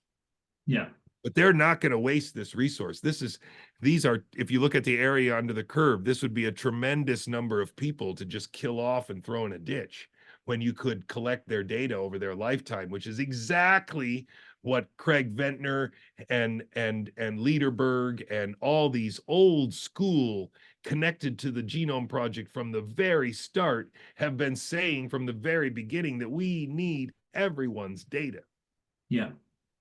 I mean, humans as a resource, do you think it's possible that the patent holders of the DNA altering products could actually lay claim to the ownership of humans in the future? It's curious, right? What if they could in their own private rooms? Does it Mhm. matter if they do it in our face or if they just do it in private rooms? I think we have to start expanding the possibilities of how we are actually governed, and stop thinking that it's, just some little piles of money under the table here and some bribes over there and maybe a hooker here and a hooker there. It's much, much more complete and much more hierarchical than that. And a vast majority of what we see is not the vast majority of what's working behind those scenes. Yeah, And that's where, yes, we could easily be being traded right now. Our kids could already be being traded right now for all we know. yeah, yeah. All of a sudden, the humans become stock on the stock exchange and Yeah, they are. Absolutely. They are traded. valuable. Yeah, yeah, And more definitely. importantly, we are valuable as data. And think very carefully, biologically speaking, there's a very different data set in China, a very different data set in the Philippines, and a very different data set in Russia than there is in America. Our unique multicultural, multi-ethnic genome combinations provide very unique Go games that may never exist again. You may never find a French, Irish, Filipino, Indian like me again, never. And so you better get my kids' genes, or that Go game will not be available for the AI library. Like that's the actual way I think about this the best, is that they need as many games as they can get, and we are the game. Yeah. Now, Jeffrey Epstein was involved in gene editing at MIT and Harvard, where he pledged 30 million. Now, some of the professors even visited Epstein's island. What do you think his involvement was for? And could he have just been the cash cow told to fund this by higher authorities? Yeah, I don't know about Epstein. I have the feeling that somehow he's one of those shiny objects again, that we're being asked to explain more with him than what he actually explains. I have no doubt that he was back there, and I'm no doubt they meddled and stuff, but I think we're being asked to explain more with him than we should. And so I tend not to pay too much attention to that. I do pay attention a lot to MIT Media Labs, which he was very connected to. I do pay attention to George Church because he says a lot of the crazy things that Kurzweiler says, and has been this motivating force behind the eventually where we're going to get and how much mastery we're going to attain, that I think is a lie, but still he's been one of the foremost speakers of that, and he was a very close associate with Epstein. I think that it's important to understand that there are lots of ways to influence people, but maybe the easiest way to influence people is to make people feel like they are a part of something special or a part of something secret. And so Jeffrey Epstein may have just been a publicized version of what happens in a thousand different places, in a thousand different ways, where people are made to feel part of something secret, special, and elite. And maybe there's drugs or sex or money or comfort or something involved. And Jeffrey Epstein, I think, is one of almost a characterized version of that. Because if you were allowed to hang out with Peter Thiel, and not you and me, but just hypothetically, you got invited to a party, you didn't know who was going to be there, and it turned out to be Peter Thiel and Elon Musk, and they said that they wanted you to be a part of their new media empire, and they were going to give you a podcast, and it was the year 2017. You might have said, holy shit, that sounds great. Mm-hmm. And then the pandemic comes along, and then they call you up and say, hey, don't question the virus for a couple years, would you? And then all of a sudden you've played a little role in it, right? And that's really, it's like this, and there's a million different versions of that story that are actively happening, and we're supposed to focus on Jeffrey Epstein. That's all. Yeah, that's it. There's obviously a clear pathway that they want to achieve things, and those small steps along that path involve many people, and that seems to be something that, you know, has created the whole illusion that we're living in. And Absolutely. It's quite scary when you consider that that's I mean, think the people that go to the WAF forum on the lower ends are people that are working for local governments, but think it's totally okay for those local governments to spend $100,000 to send them to Davos. They don't see any contradiction in that at all. And them buying a fancy suit and going to that meeting, even though they only sit in a room and they only talk about hypotheticals and they bring nothing back to their local municipality, but they're totally fine with that. That shows you how blinding that membership can be, and blinding that sort of comfort and elitism can be. It will make people behave very, very unscrupulously. Definitely. A friend of mine, Amanda Uringer, is a researcher and reporter, and she recently put out a Substack on hydrogels, which is causing quite the discussion online at the moment. What do you know about hydrogels? And we're finding hydrogels in blood. I went and had a live blood analysis done to see what was going on within myself, and I'm full of hydrogels. Now, it appears that people who have taken the shot have hydrogels, but within the hydrogels are very strange structures that are being formed and built within those. I don't have those structures within mine, but I do have the hydrogels. What are you aware of in regards to these? We're still not 100% sure what they are, whether they're a vehicle to carry something, where they're coming from, how they're getting into the unvaxxed. What's your opinion on these? I don't really have one. I'm wondering off the top of my head whether they're related at all to the biofilm that was associated with spirochetes and syphilis. Is that the same thing? Is that the same name for a different thing? I'm not aware of what they are in regards to that, but I just know that this is what we're seeing in live blood analysis, and it's not just how do they describe it chemically or whatever? It's a small pocket which seems to almost have bioluminescence, and it is a lot larger than the cells within the blood itself. And anybody that's going and taking a live blood analysis now, regardless who you use, so this is not something that's specific to one analysis. This is a lot of analysis around the world are now finding these, and these hydrogels are being seen, strangely enough, only since 2020 onwards. I would suggest that if that's the case, that they were probably testing the administration of something that they either want to know if it can be used, or want to know the long-term effects of. Um, it's because it's yeah, it to me, one of the things that's frustrating, of course, is that I'm almost certain that they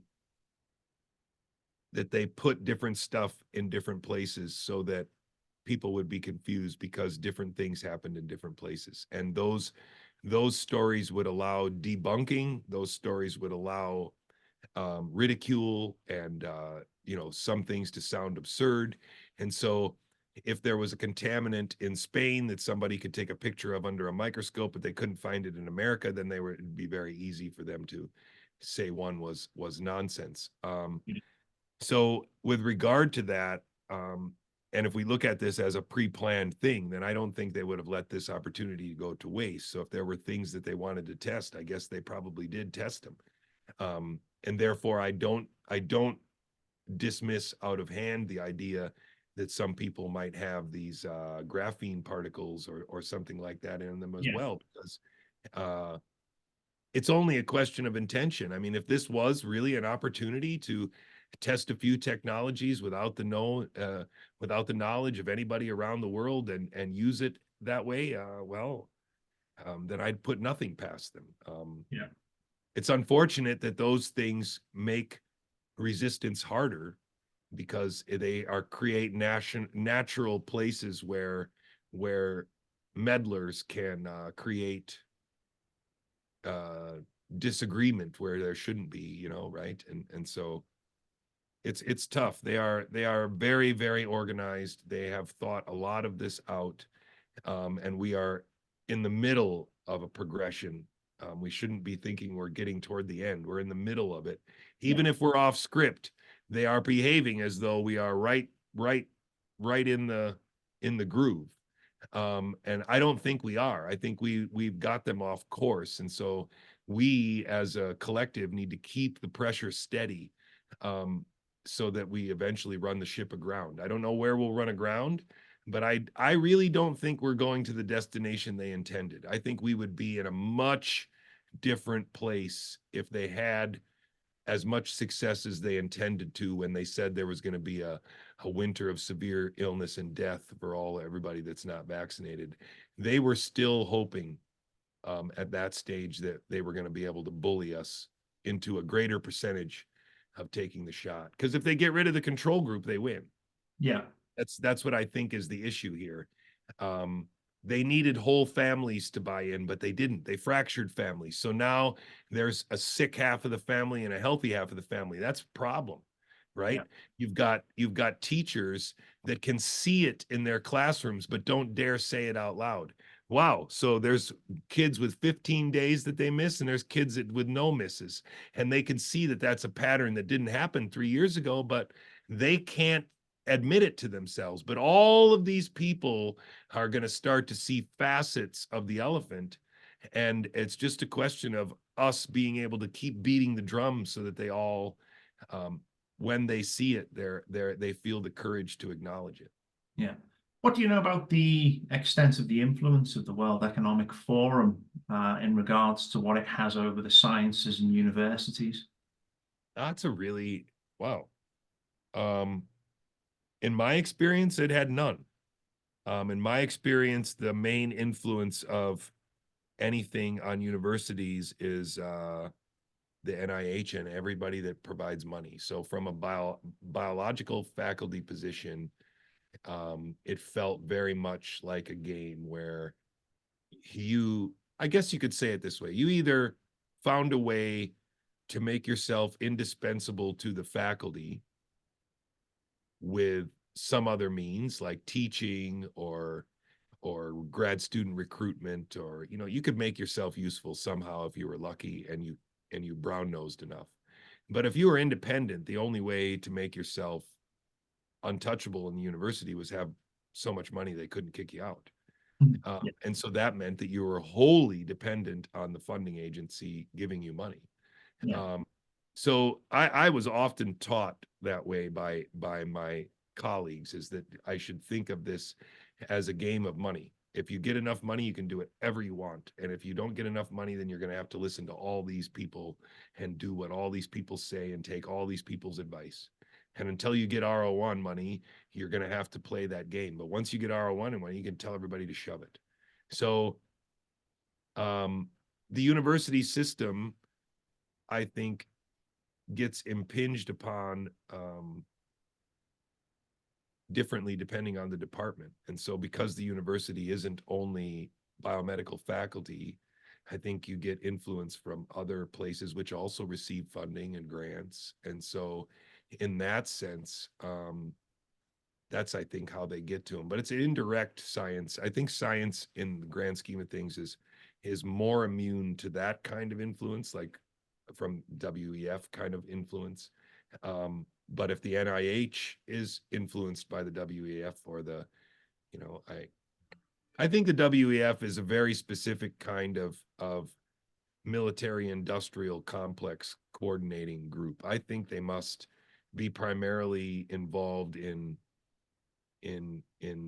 national governments that like deal in arms or deal in big money.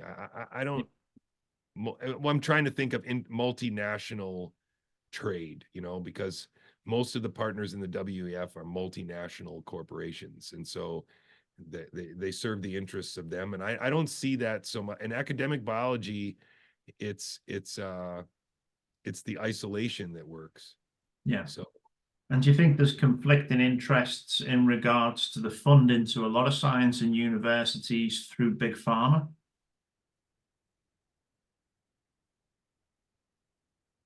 Yes, but it's indirect. Big pharma influences NIH and FDA, and that's how they influence the funding.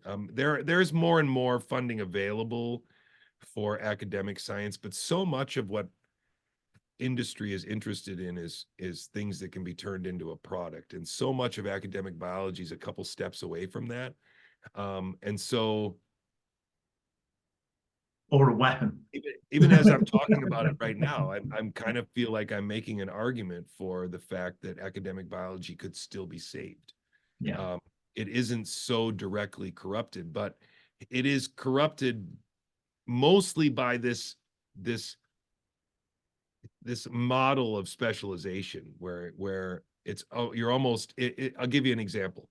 You run a lab of 5 grad students and you have 3 labs that come together for a journal club. And so you've got 3 labs, they each have grad students and they all work on different areas in the brain. And so you get together for a journal club. And the expectation would be for you to choose a journal club article that's closely related to the project that you're doing. And so then you'd have, you know, journal club articles about the hippocampus or the amygdala or dopamine, and that's it, because that's what those 3 labs focus on. Yeah. And I would be the guy who would come in and bring a paper from cancer biology or a paper from the genetics of inbred dog breeds, and want to talk about the broad implications of the biology that they found here. And the kind of resistance that you would meet, I always found it was actually fun. I knew that I was going to get it because these people have subconsciously accepted that they're only allowed to stand in this spotlight. And as long as they stand in this spotlight, they're safe. The moment they move out of this spotlight, now they're vulnerable, and now they could sound like an idiot, and people can question them, and they might get something wrong, and so they don't bother.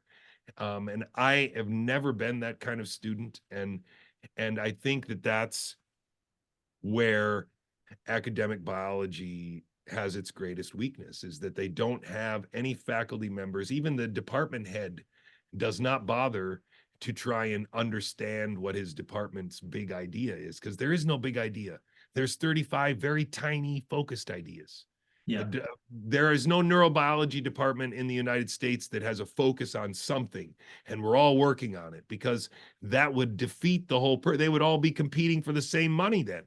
So you've got to have a diverse faculty that doesn't compete and doesn't encroach on each other's research, and by definition then can't grow together, has to grow separately, can't build on each other's stuff. And so it's a real it's a real illusion that all of them have I bought into for 20 years, that you are contributing to the pushing of the cutting edge. And that there's a real good cartoon that I can draw for that, is that what you believe you're doing is collectively pushing forward the cutting edge of knowledge. But actually what you're doing is you're collectively pushing forward little tiny pieces of the cutting edge. And this area is what is being used against us. They lie about all this stuff in between, and they lie about it until they're blue in the face, because they know they can get away with it because nobody specializes here. Yeah. And so they just keep endlessly dividing biology so that they can work. There's the virology is right here. Only their people are working on coronaviruses, so there's no danger. Yeah. And here's the vaccinology people. Well, only people that they fund are working on that stuff. So as long as they control the way that the edge of knowledge is pushed forward and do it in a way that's uncoordinated, you get this fractured edge of knowledge that people misconstrue as understanding. But if the edge isn't smooth, this is just noise. Yeah. You don't really know what you know in this scenario. You know what you know when you're here, because all of these ideas reinforce one another. I know this is a really simple figure, but I think it really kind of hits home to what has happened in academic biology. Definitely. Over the past few years, one of the key influences of governments around the world has been the World Health Organization, and now they are looking to take control over the health rules and regulations of all the countries around the world. Why are they doing this? And does it look like they will be successful in their goals? They're doing it because this is the mythology that they want us to be governed by. But as an American, I know very simply all we would need to do is step out of the UN, step out of the WHO, stop funding the WHO, and change the PrEP Act to allow us so that we can sue pharmaceutical companies for damages. And so there are very easy ways that we can change American law to make it so that pharmaceutical companies have strict liability for these products. And if we did that, then the WHO would not have any power over us anymore, because they couldn't declare an emergency that we'd have to act to. So I think that part of the sort of distraction again is to engage in the WHO. If you fight the WHO, then the WHO is legitimate. If you just step out of the WHO, then the WHO doesn't matter. And I don't think they want anybody in the Western world to realize that if the Western world stepped out of the WHO wouldn't be the WHO anymore. Yeah. And so I think that that's another one of these things where if they get you to argue about what's in the WHO treaty, then you have already accepted that the WHO treaty has power over you. Instead, if you go elect a few representatives to change American law, the WHO can never have power over us again. But they don't want you to know that simple solution. Funny old thing, really, isn't it? Yeah. So I heard something that about the brain and the way things are being altered at the moment. So I was listening to a guy talking with Tucker Carlson, and I believe that it is possible that triggering neurons in the brain can actually now cause cytokine storms within the body, which effectively will kill people. Is this something that you're aware of? I'm not aware of it. It doesn't surprise me. Again, keep in mind that we know enough about the human immune system to screw it up. Yeah. We know enough. We know enough to, we know enough to make a bomb. It's definitely possible, and more importantly, it is something that relatively recently in neuroscience we've started to probe the amount of connectivity between the brain and the rest of the body. Yeah. And of course, no one is surprised to find out that connectivity is very, very, very robust, especially with the gut. Yeah. And so this is something that again neuroscience is aware of, but because of the compartmentalization of neuroscience, most people are compartmentalized never to study it. So the phenomenon will remain kind of a mystery for quite a while, I think, because it benefits them.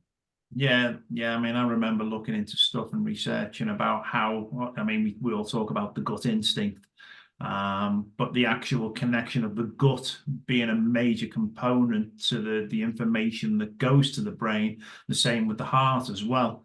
and the fact that these have their very own thinking capabilities separate to the brain itself speaks volumes about what they could, possibly do.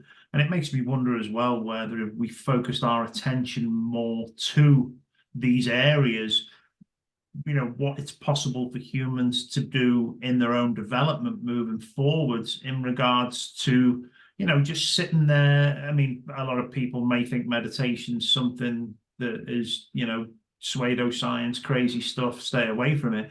But if we were able to focus and maybe listen more to the gut, listen more to the heart, which is what we hear from a lot of people within that area, what could we achieve over time if this was something that become part of the educational system? I agree. I mean, think of it very simply. I would encourage your listeners to think of it very simply. If you put the time into it, you can become a very competent piano player.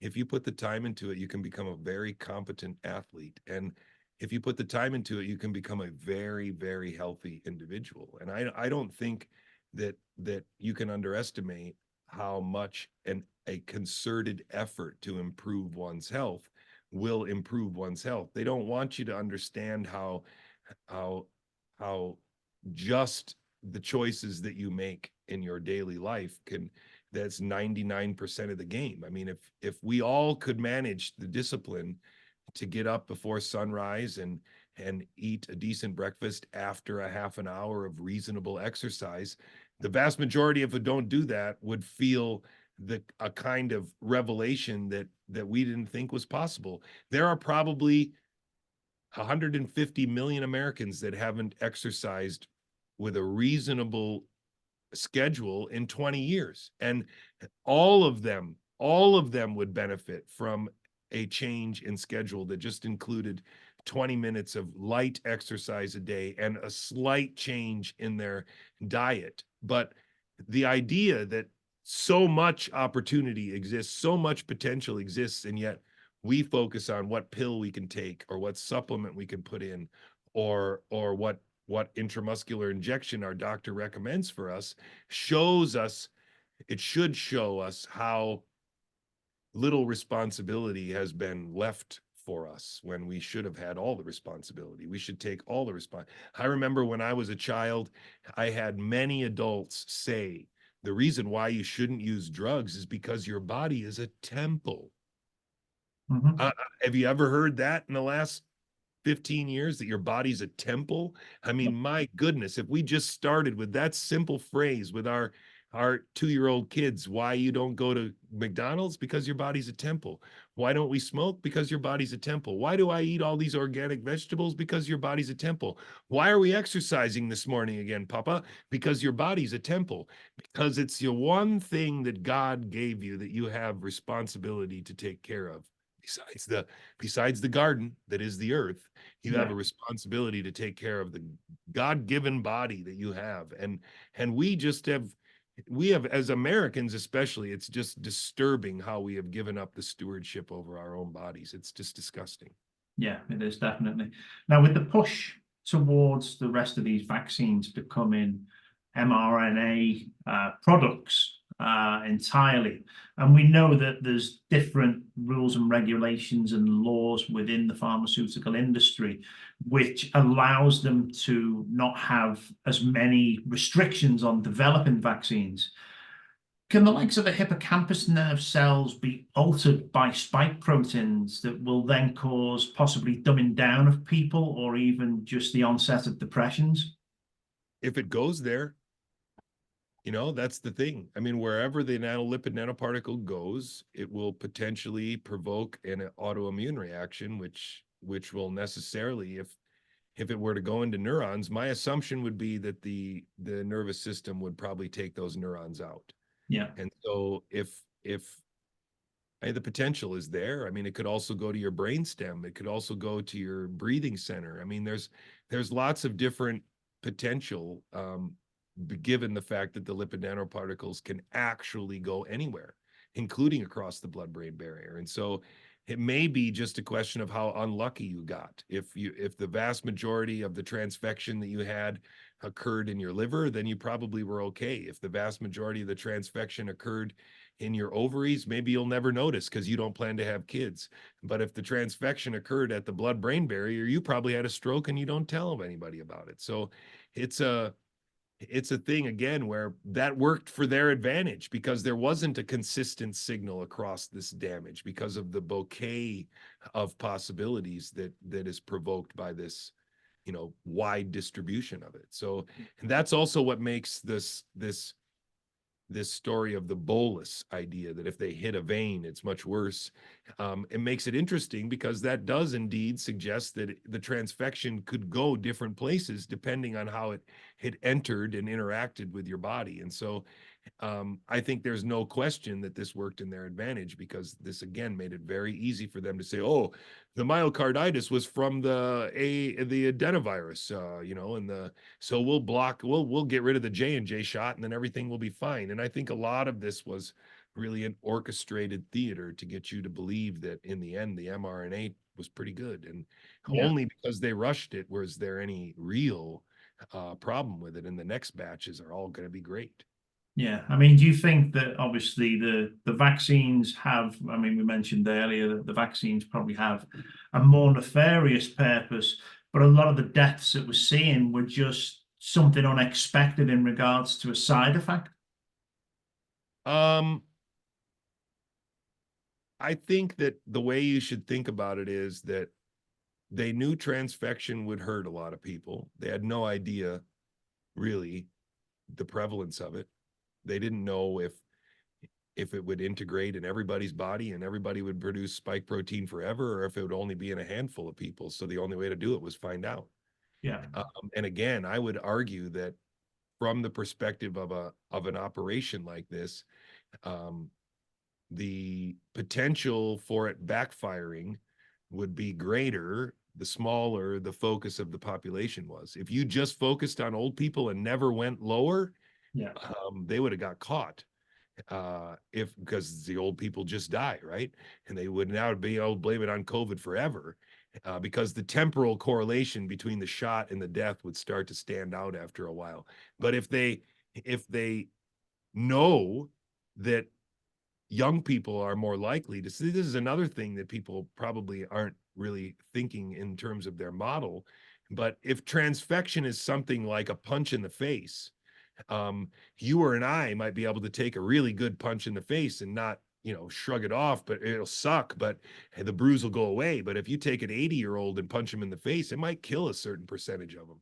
Yeah. And so that's also what we're dealing with here, is that a certain unhealthy person with a certain number of comorbidities may have enough comorbidities to mask the effect of the shot, whereas somebody who's a pro athlete and who's totally in tune with their abilities can feel a 1% reduction in performance and is very well aware that the transfection fucked them up.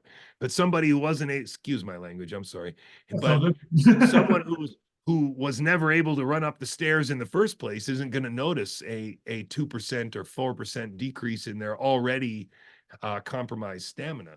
Yeah. And so there's a lot of places where the inevitable, but nevertheless probably subtle damage is hidden. And so I suspect that there is still this ongoing campaign because they know that this isn't going to go away. These people are still going to keep complaining. And as we keep paying attention, it's going to be obvious that some people aren't complaining. Yeah. And who are those people? And if that happens on a college campus, they're going to be in big trouble, right?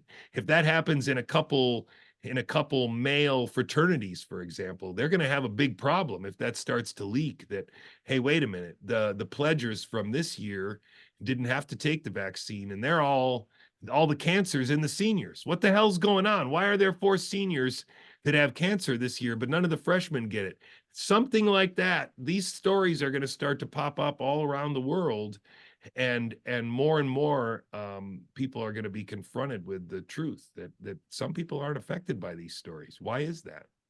Do you think if the truth gets out and we have a full disclosure on what has actually gone on here, that, I mean, it has the potential to, I mean, even within academia, it has the potential to destroy the future of academia based on the fact that there's going to be so many people held accountable for what they've done during this process that they would never ever be allowed to teach or educate people again in the future. Do you think that's a possibility, and that's why it has to be protected, that the truth does not get out? Um, I don't know. I mean, maybe that's how they keep people from speaking out, but for me, I think I would like to spread the message that it's not, you shouldn't be ashamed for being fooled. No. They've been planning this theater for decades. If you weren't fooled, you would have had to been a part of it. Yeah. Quite frankly, I mean, all of us were fooled for at least a week. I mean, or a few days or an hour or something. I mean, even if you are skeptical, you didn't know what was the right skepticism at the beginning. Um, because like 9/11, the buildings really fell. It's just they fell for a different reason, but everybody saw it. They fell. And so, you know, when they showed pictures of Wuhan, everybody saw the pictures. When they told us what was happening in New York and the PBS NewsHour showed us the curve, everybody saw the curve. So we all had to come up with a rational understanding or interpretation of reality at that moment. And so Oh yeah. all of us were fooled at that moment. We had to be. Yeah. So there's no shame in that. I don't. I think that's probably our best way out. Is I don't like this call for amnesty. I want to call for penitence. I want to call for apologies. I want people to drop to their knees, and then I'm fine because that's where I am. I'm at my on my knees. I want college kids to forgive me for not having figured it out early enough to save them. And I think if all adults or the majority of adults that are in these professional positions were to take that position, it would be an incredible change Oh yeah. in things. But I don't think that's going to happen. I mean, because these are people that are dependent on sustaining their ego. So I have 134 faculty members at the University of Pittsburgh. Used to think of me as the house expert in patch clamp physiology and the guy to call if their rig wasn't working or they couldn't make their intracellular solution work. And not one of them has ever emailed me to ask if I'm okay or to see if I'm all right, or man, I'm sorry what happened to you. Look at what's on TV now. It looks like you were right. Not one of them has Yeah. realized that I lost my career for speaking out about something that they're still lying about now. None of them, even though it's obvious. I mean, they have to know.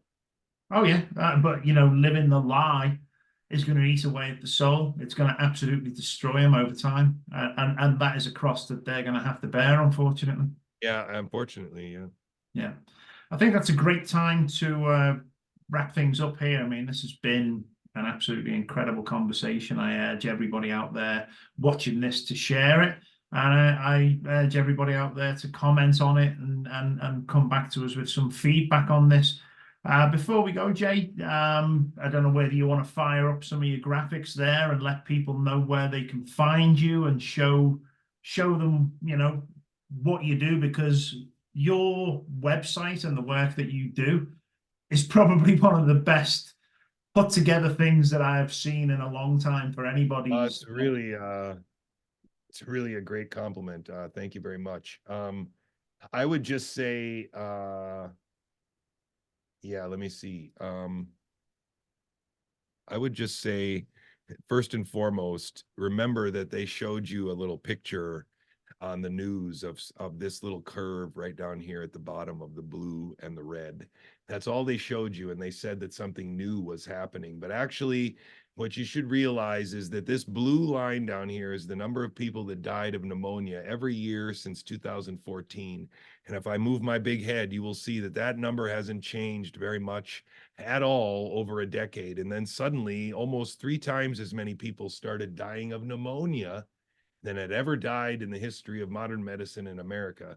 And for some reason, they don't want to acknowledge that that happened for some reason other than a novel virus. And so My hypothesis has always been the same, is that they declared a pandemic, but it actually wasn't one. And now we have a crime scene to sort through. We need to figure out how it was that they created the illusion of something that wasn't there. There is a couple different possibilities that include a pre-existing background or include adding a signal that wasn't there before and claiming it was evidence of spread. We need a investigation to figure that out. But one of the things that I want to leave everybody with is that my main message is that an RNA molecule cannot sustain a pandemic. That's not something that in biology really exists. And when I say that, I mean it in the utmost terms, that there's no biological evidence in any previous observation or study that's been made that would suggest that an RNA molecule could do that, no matter what sequence it had, no matter what furin cleavage site or what insert that you put into it.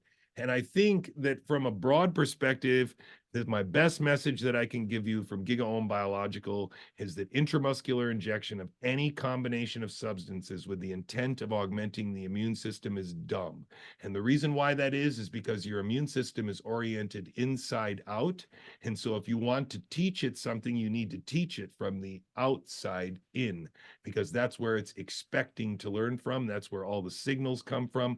And your immune system is made up of more than antibodies. You need to understand the immune system as a complex army that is organized from the inside out, meaning that including your gut, which is outside of your body, your immune system lines your gut, it lines your skin, it lines your lungs, and that barrier, continuous barrier to the outside, is defended in a very uniform way. And by intramuscularly trying to augment it, we are actually trying to communicate it from the side that it doesn't expect information from. We are infiltrating it. We're peeing in a pool and attempting to clean it. So it's really not a logical way to augment the immune system. And I think this is the best way to describe it to your general practitioner, for example, to challenge them to describe the immune system in such a way to debunk that statement will reveal that they don't understand how the immune system works. A more specific way to say this would be that transfection in healthy humans is criminally negligent, and that's something that Chris and I were just talking about. The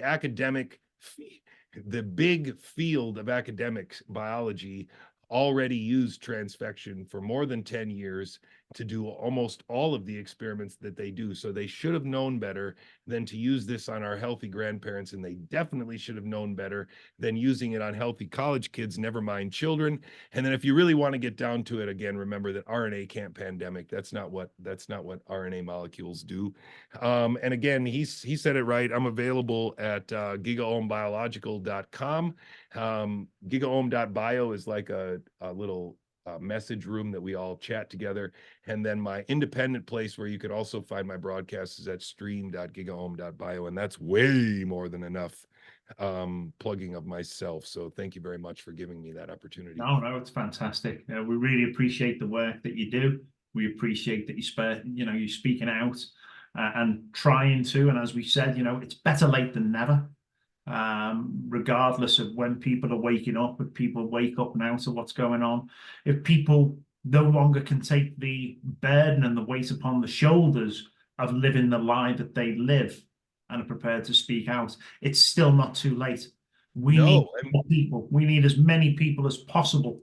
It's a multi-generational war that's just started. Absolutely. It now is the time to awaken. We have to welcome everyone with open arms.